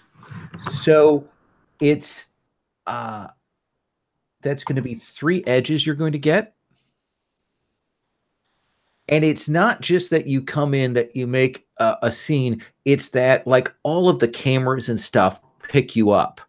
And there's that weird combination of security coming, and then Olembe kind of telling them to no, don't worry, and it kind of draws all this attention. There's kind of a mess there, and it's chaos. It's like it's like you're getting up on stage and say, well, I'm going to let you go, but this is the best record kind of thing. And you're drawing that, and people have got their little pocket cams out, and they're recording this, and everybody's attention is focused on this. Sound good? Yeah. Focused on this rather than the race. So you gun it for that first section here, Mobo, and you will launch into there. At first, this is a steady path. You've got hollow markers showing you where to go, what the path is, and the other ships are kind of jockeying around, taking it carefully. And then Brimley goes, oh, that's a lot of rocks, Mobo. And you'll see this essentially this moving asteroid field, this section of the moon that is unstable, and even though there's no well, there is atmosphere up here, so we do hear the as things are coming by. And also because this is kind of up in the edge of the atmosphere, there's also clouds too obscuring your vision of this. And so we're going to have you, this is going to be just a standard interface roll with Grace to do this, plus any bonuses you have from maneuvering. Cool. The soundtrack that is playing during this first bit is Battle Song by Deltron Del the Funky Homo Sapien from Deltron 3030. Just link that in for anybody who hasn't had the joy of listening to that. I'm going with Grace, of course. Okay. and interface with a +3, so the same roll as before. Hopefully I'll have the same success as before, but we'll see. Let's see it. Snake eyes, which is hard to do on 2d10. Holy cats. Now, here's the thing: is you can re-roll that complete failed roll, but it costs you 3 grace aura to do it because you have lucky. And the aura is all out of the 12, right? I'm not reducing the grace stat, or am I reducing the grace stat? You spend it from grace, and it goes, and your aura goes down, but it doesn't reduce your roll. It's just you have a limit of 4 grace that you could spend. I see. Okay. So you want to spend those? Yeah. I like that it costs more for snake eyes, and that you rolled snake eyes. That's delicious. So I spend 3 from my aura, or 3 from grace, or yep. I spend 3 from the aura, and then you get to, and your aura, the 12 will go down as well, but we don't have to calculate that right this second. Already did. So you get to reroll. Great. All right, so 10 plus 12, 22. 22. So you're going to get success plus an edge here. And I am going to I'm going to grab 2d10 for myself because as a GM, I need to roll here. So I'm going to submit those. Let me grab these here. I'm going to pull these down here. I'm going to roll some dice, and then I'm going to narrate what happens. All right? Yeah. Okay. That's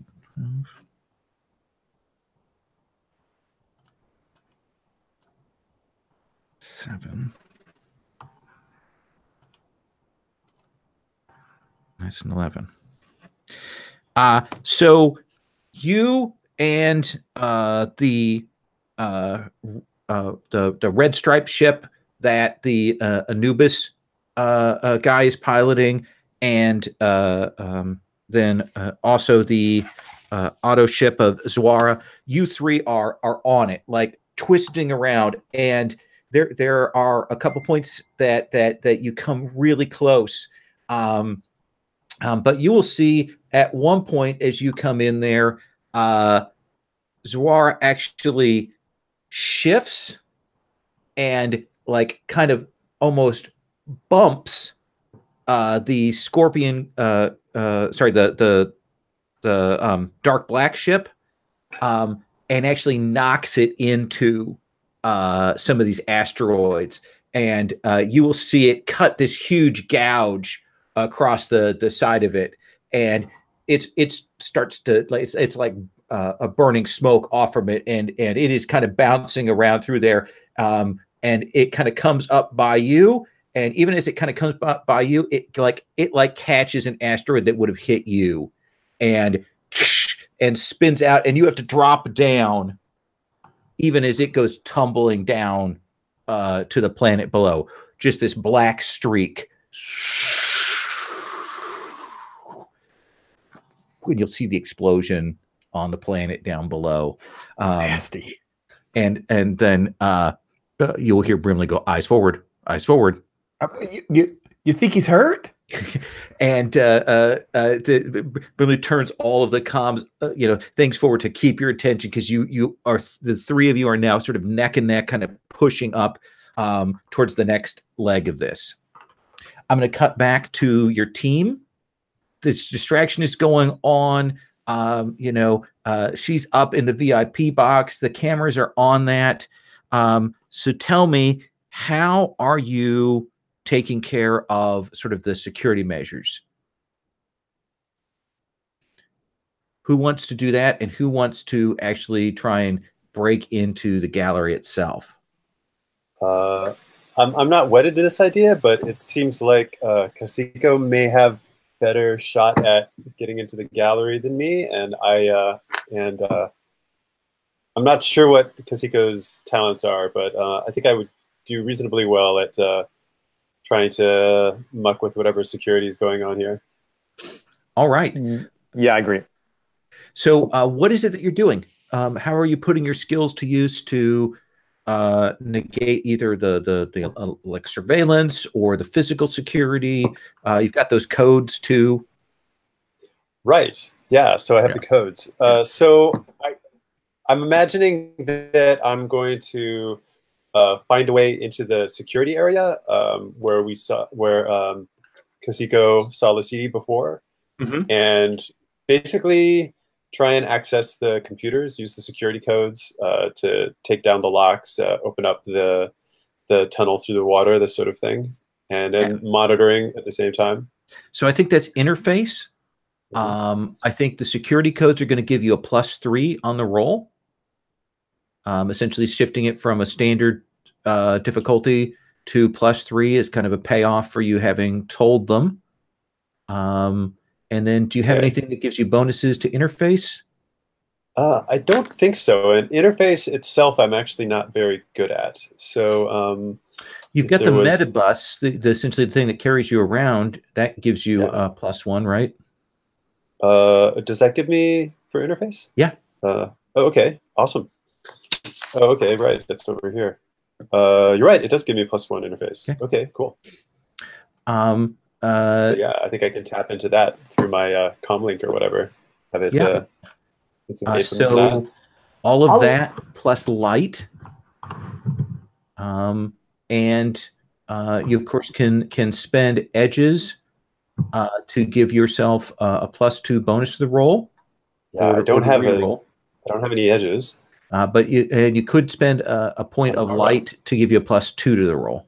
Definitely, I'll do that. Okay. Okay. So then, all right, and then I've got okay. So what is that up to? Security code, the bus, the light is 6. My interface is 1, 7, and then this would be my light skill as well, right? Yep. So that's 11 altogether. Okay. Let's see you roll.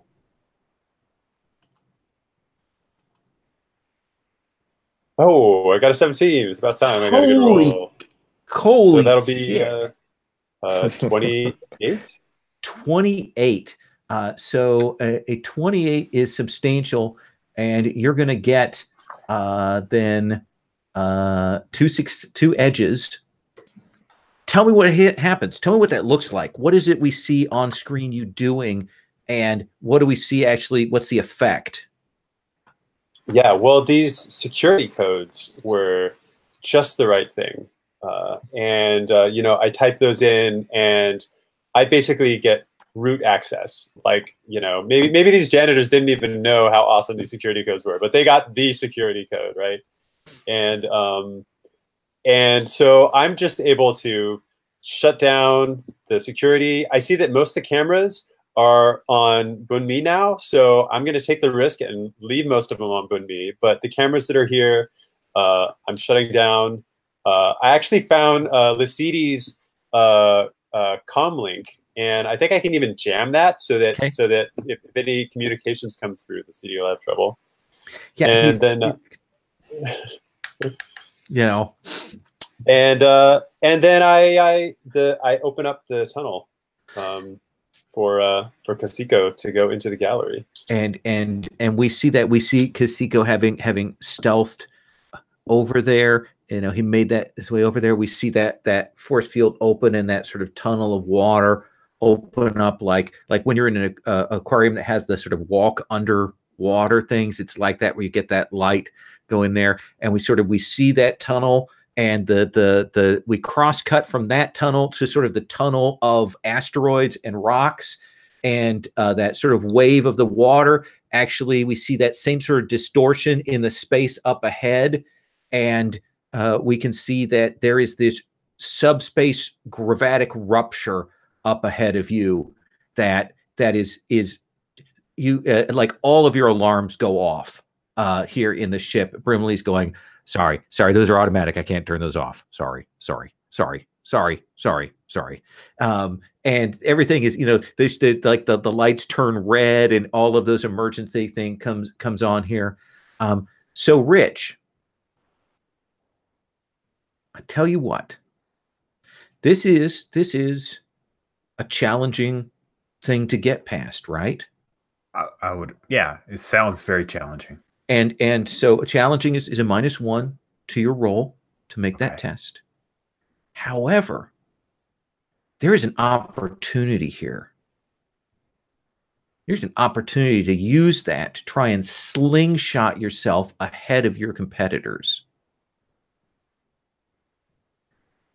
And here's what it'll cost you. It'll cost you 1 edge, and it'll raise the difficulty up to very challenging. But if you can do it, that will give you that edge to get ahead of them. I just can't say no. Okay. I will spin that edge. I'm going from 2 edges down to 1. Okay. And then,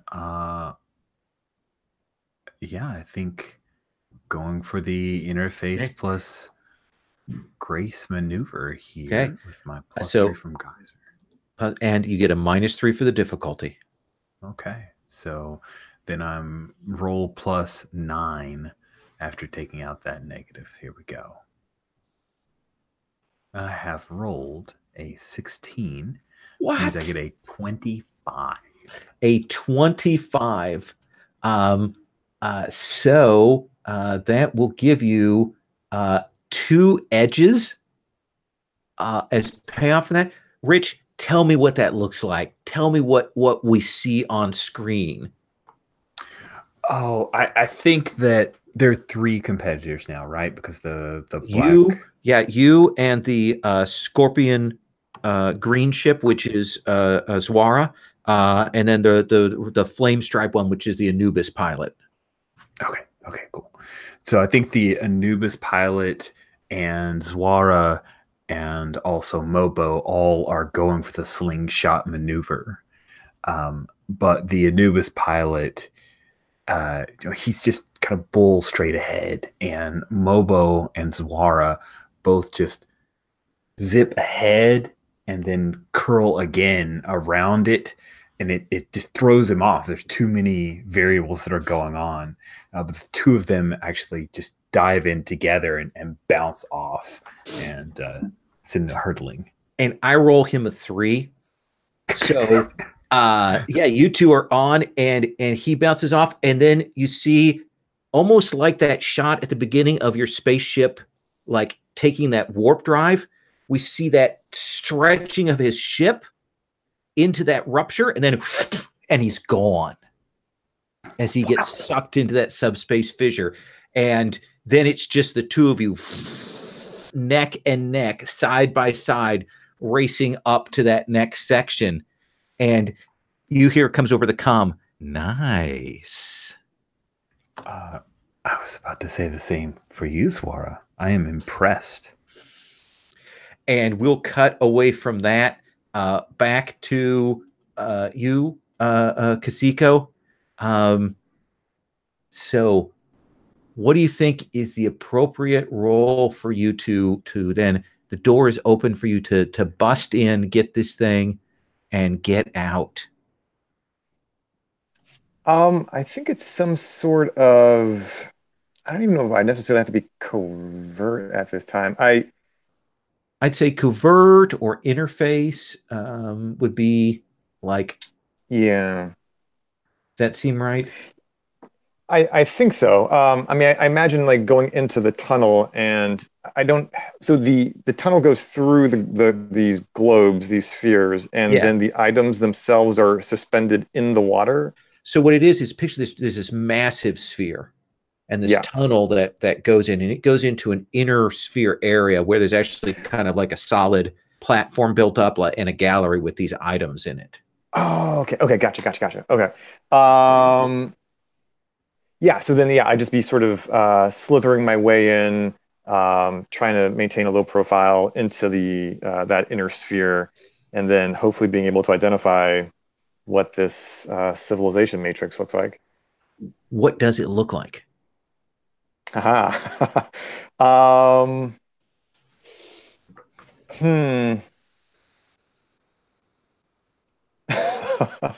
Honestly, the first thing that comes to mind is a Rubik's Cube. Okay. Yeah, but here's the thing is you can see it's like a Rubik's Cube, but when you look at it, you realize that you can see like multiple other Rubik's Cubes like hyperdimensional in there. Like they all go down, and like there must be something to the combinatorics of it to multi-layer solve this one and then the other ones to be able to activate this again. So it's got Rubik's Cube and like a nesting doll all in one. Oh yeah, yeah, absolutely.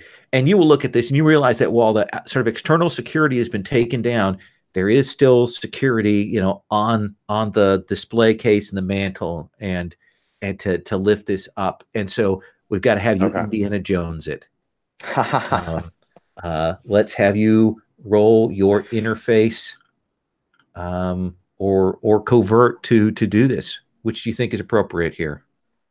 Not having the definitions, I'll say interface sounds a little bit more in line. Sounds good to me. Okay, so that's 5 plus probably doing this gracefully. Sure. So that's 8. So I guess a total of plus 8. Plus 8. All right. And then that is a, did that change? Shit. I don't think it changed. All right. Okay. Let me do it again. Sure. Okay. It's a 12 plus 8, 20. So it's a 20. And this is kind of a challenging thing. But I imagine that you also have your decryptor there that you can use that to probably help you get some unlocks. And what is the sort of the high-tech sci-fi way that you get this off of there and swap it?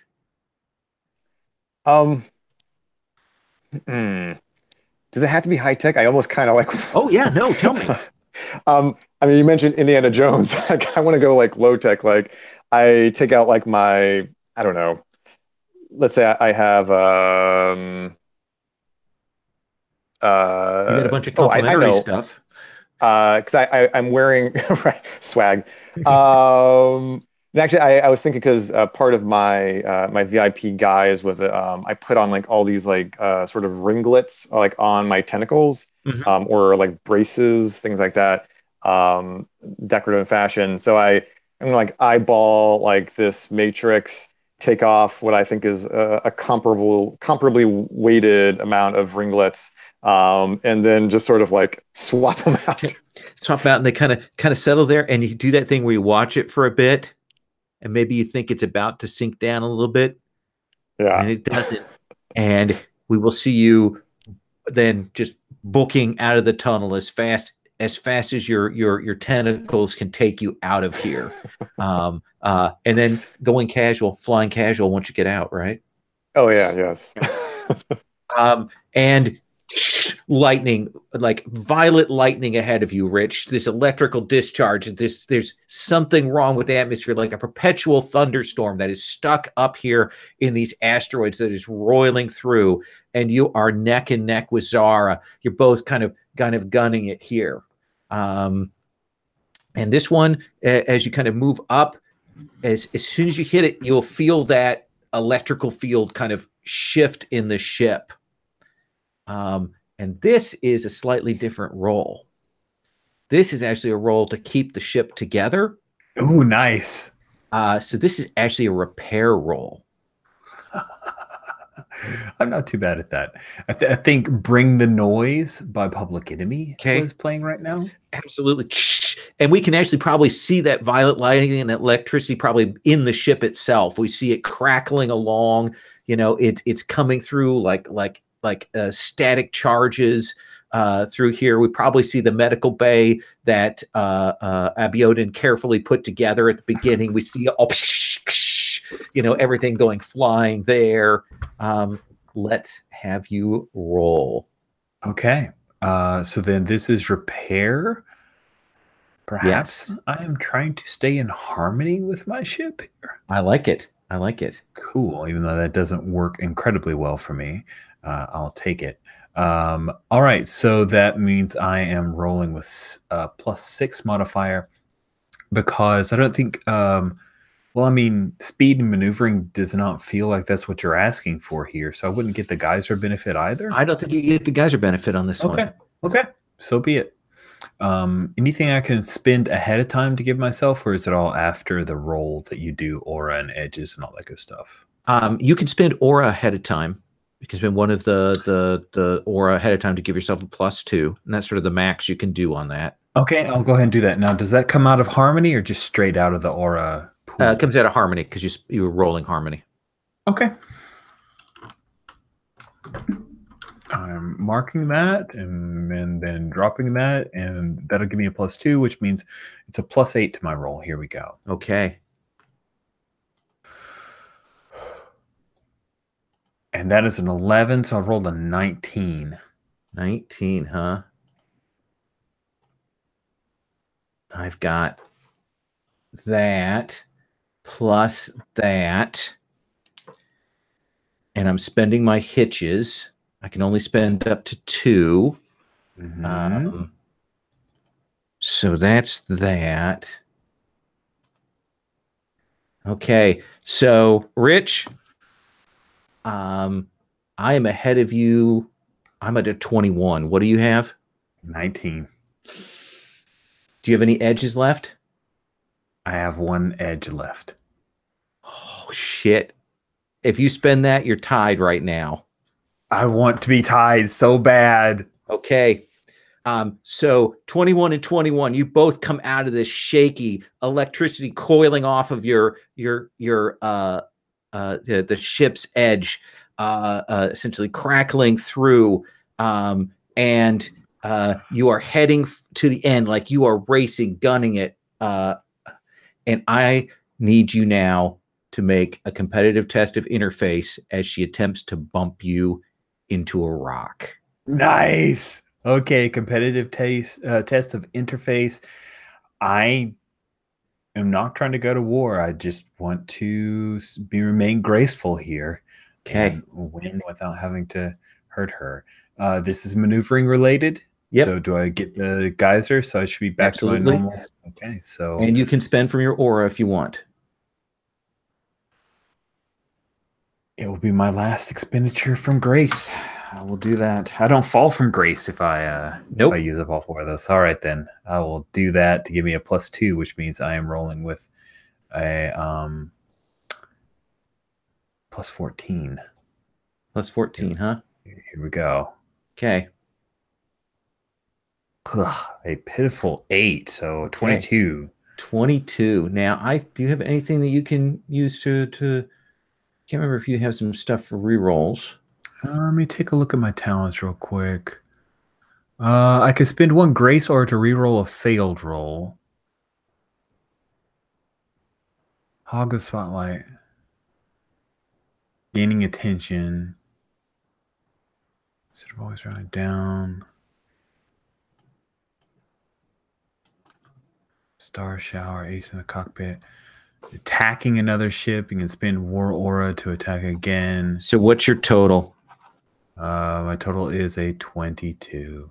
I have 10 plus 8 plus I'll spend my last hitch for 2. What's 10 plus 8 plus 2? 20. What'd you get? 22. So tell me what that looks like when you get that 2-point frickin' margin there. What happens? It's neck and neck, right? The crowd is surging. Those people watching on video monitors and other planets, right? They're getting closer, closer. She pulls ahead, and he just zips down to draft behind her for the last bend as they come around, like they're skirting a ring of a planet. And then he comes inexorably right around. He's drafted her, and he's coming around, and he sees it, and he just gives her a quick wave as they whip right in front at the very last second. Whip it right in front, and she eats a little bit of energy, just wastes it a little bit. You know, she's a spaceship, right? So she doesn't get the whole atmosphere drift thing, and you do, and that's how you edge her out. She doesn't quite get it, and she tries to do that bump, and she just misses you there, or maybe taps it, but it's like one of your loose Bondo pieces, and it breaks off rather than the actual ship going. And you will shoot over, and essentially we get the sort of on the screens all of the like photo finish things. And up where you're at, Bunmi, you will hear people you see that he is just furious, and he's screaming. Olembe's screaming at his security person, Lasidi, and Lasidi's like trying to talk, like trying to get a hold of somebody. And it is absolute chaos here. And I assume that the three of you, Kasiko and Abiudin and Bunmi, can start to fade into the background to get out of here. Yeah, although I don't know, for some reason I feel like they're for some reason, like I kind of like cross within like the line of vision, I think, of Olembe, and I do whatever like the traditional genuflection it is of my people as I slither out with the civilization matrix. Yeah, I love that. That's a good epilogue thing we see of you in this end scene, is you doing that and him like seeing you and being surprised and like asking somebody who that is, and they're like, oh well, weren't you supposed to meet with him? That's the hyperdimensional venture capitalist. And he's like, I wasn't supposed to meet with anybody. And then there'll be like a wait as you're heading for the ship. Bunmi, what do we see in your sort of this last epilogue bit here for you? I think that this is the point where I do kind of an interesting little switcheroo to actually not stand out and be the star and attract attention, but to do quite the opposite. So some sort of a drab robe that I've brought along, I pull it out of somewhere and I over myself, and now I'm just a face in the crowd. Dark cloaked figure. People are looking around for Bunmi. They're expecting her to do an after a race performance, but she's gone. And that creates its own kind of chaos, because you've got all these rabid fans who are kind of pushing up against the box, and security's trying to get through to find out what's going on, and they're stuck, even as we see you getting out to the landing bay. And what about for you, Abiodun? Yeah, so Abiodun's gonna make his way out, but I think after taking care of all the security and opening up the tunnel, Abiodun also decided, hey, I got all this access. I'm gonna try and go to where the casino's medical records are, and just kind of do a bulk download, so I can go through that later and see if we can find any virus information. Oh yeah, we probably see you even as it's coming in. You'll get like the Black Ops project will pop up, and you'll recognize that genetic code come across your screen, and you're like, yeah, I got it. Nice. And we'll see you heading off. And Mobo, as you kind of do that victory lap and come down, what's our end bit with you? Oh, so Motley's Saturday Night is playing in the background, and Brimley is like super wavy because of all the lightning strikes and the like, so he kind of flickers a little bit. And as they come into Atmo, he does a couple of like victory laps across the crowd there. That eventually he'll settle in and dock the geyser. Dock the geyser, kind of drop the plank down. Your team is heading your way. There are people coming like, oh, they're going to fet you with champagne and stuff, but you need to take off from here, right? No, yeah, we got to go. And you will see Zoara comes by, and she's like, where are you going? Got something else to do, but I'll hold you to what we talked about. You weren't trying to kill me earlier, were you?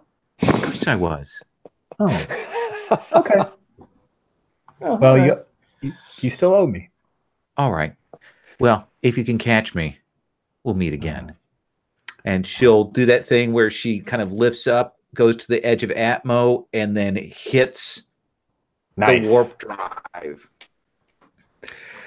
And I think that's where we're going to stop for the session. Does that sound like a reasonable wrap up for tonight? Oh yeah. Yeah. That was great. So what you guys I enjoyed that. I hope that was okay. I wanted to get a little different scenario than we did last time. Though I'm terrible at planning scenario length, so you know, we probably could have had another hour worth of play out of that, but With this hot table, we could always have an hour more play. So let's talk a little bit about Orun. You know, we kind of talked about it last time. I guess it just anything that you're seeing in terms of the system or the aliens or the setting that you're digging, anything that's standing out for you. I really like the aliens. I like how alien they are, and I like that we don't have any humans.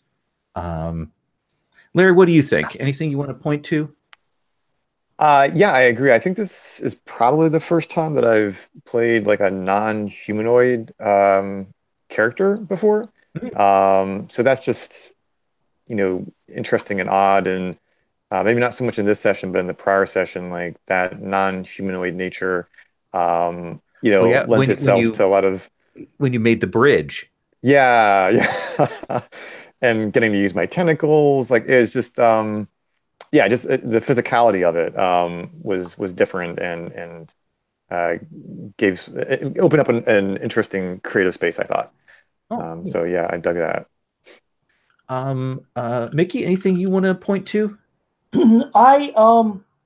It's funny because I can certainly appreciate and catch the vibe off of the people who like the different physicalities and the differentness and the aliennesses of the aliens.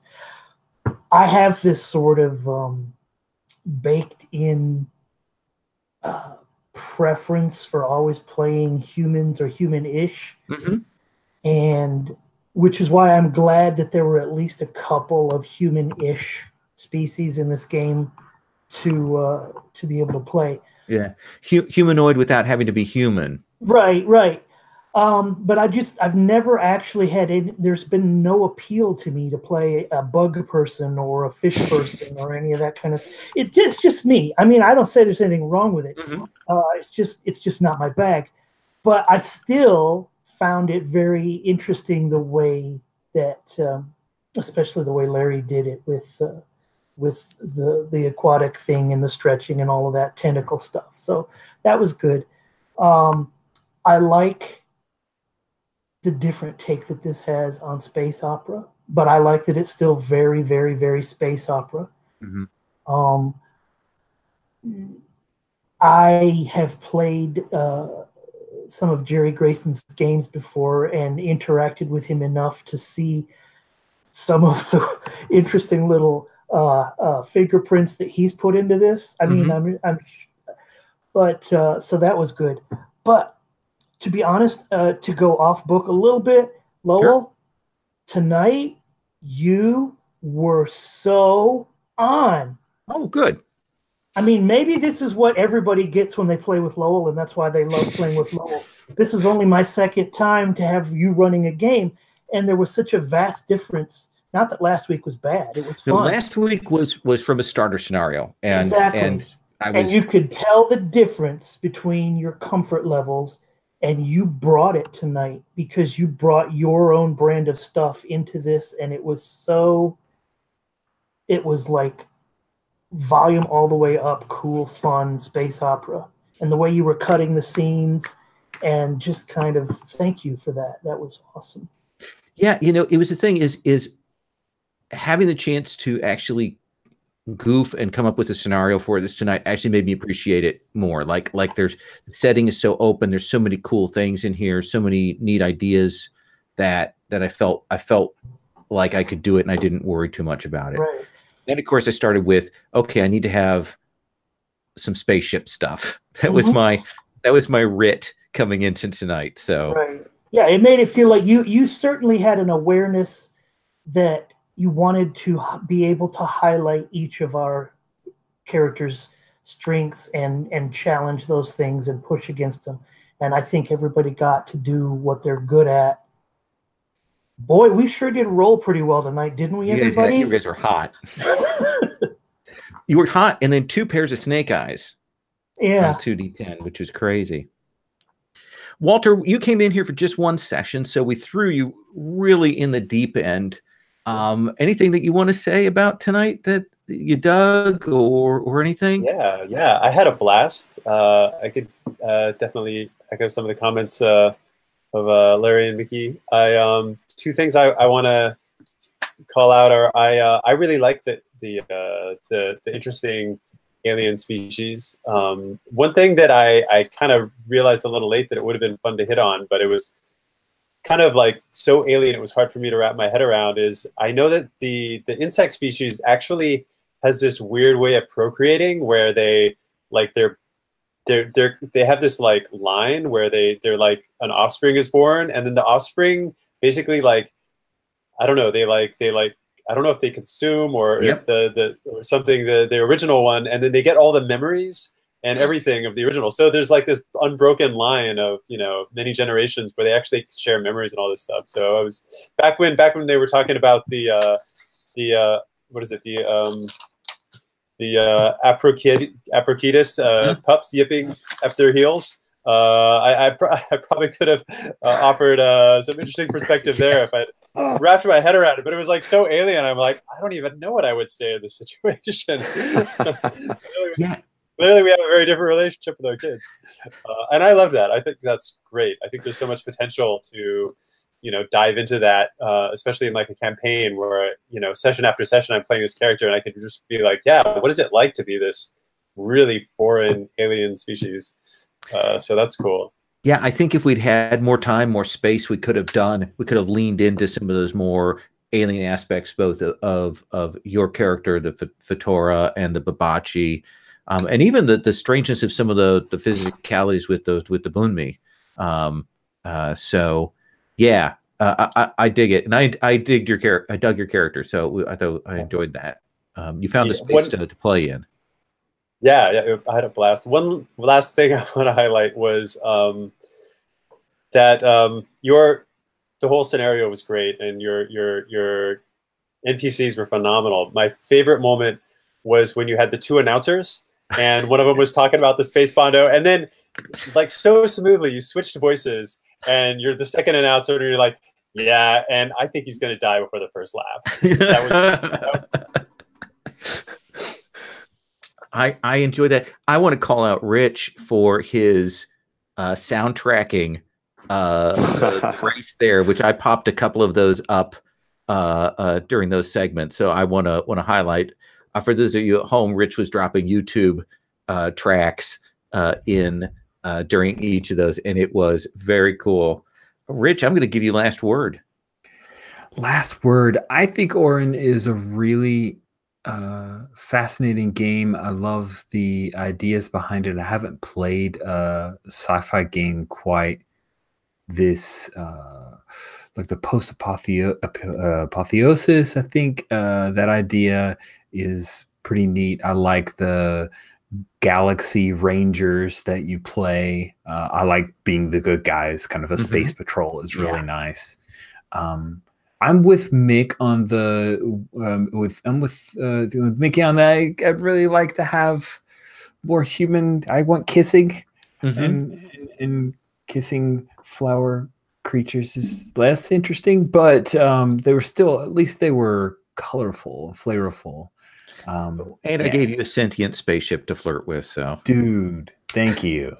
So for the game itself, this particular session really highlighted the mechanics, allowed us to play with expanding in the auras and edges and everything except for wounds, which is good because I was in a spaceship, so I think I would have went from 8 wounds to 0 pretty quick.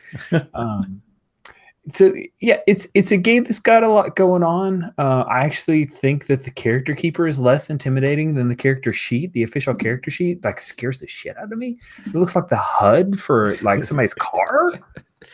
It took me a while to figure out what was going on in there. So many bits, and it's really colorful and exciting, but when I go like, well, how do the things go? I was like, yeah, just give me the character keeper, or it's in a line and I have numbers and I just add those two together and I roll 2d10, and it's a lot simpler once that's in mind. Then there's the exception-based stuff of like, and you can do this and this and this. I especially like the darkness points mechanic, and especially how you have an economy to how you spend it is pretty smart. Rather than darkness point, I can be a dick. It's like, no, you have certain ways you can be a dick, which is good because you need that control role. Yeah. This was spectacular. I had a great time. I feel like I had a lot of spotlight, and I hope you guys didn't mind, because I didn't mind. I felt like it got spread around really good. I was fine with it. Well, I had a great time running it. I'm glad we got I love races. I love race scenarios. They're one of my absolute favorites. So I was glad to be able to bring that on the table. And I took a few things from the mechanics off the table for tonight. Like, I didn't worry about experience or trials. I didn't worry about scene boons or things like that. I kind of tried to keep to the most basic stuff. So I had a great time. So thank you all very much for playing. I appreciate it, and I like these characters, and I'm very glad I backed it. So I'm looking forward to seeing the whole book's going to look like. Yeah, me too. Yeah. All right, I'm going to stop the broadcast.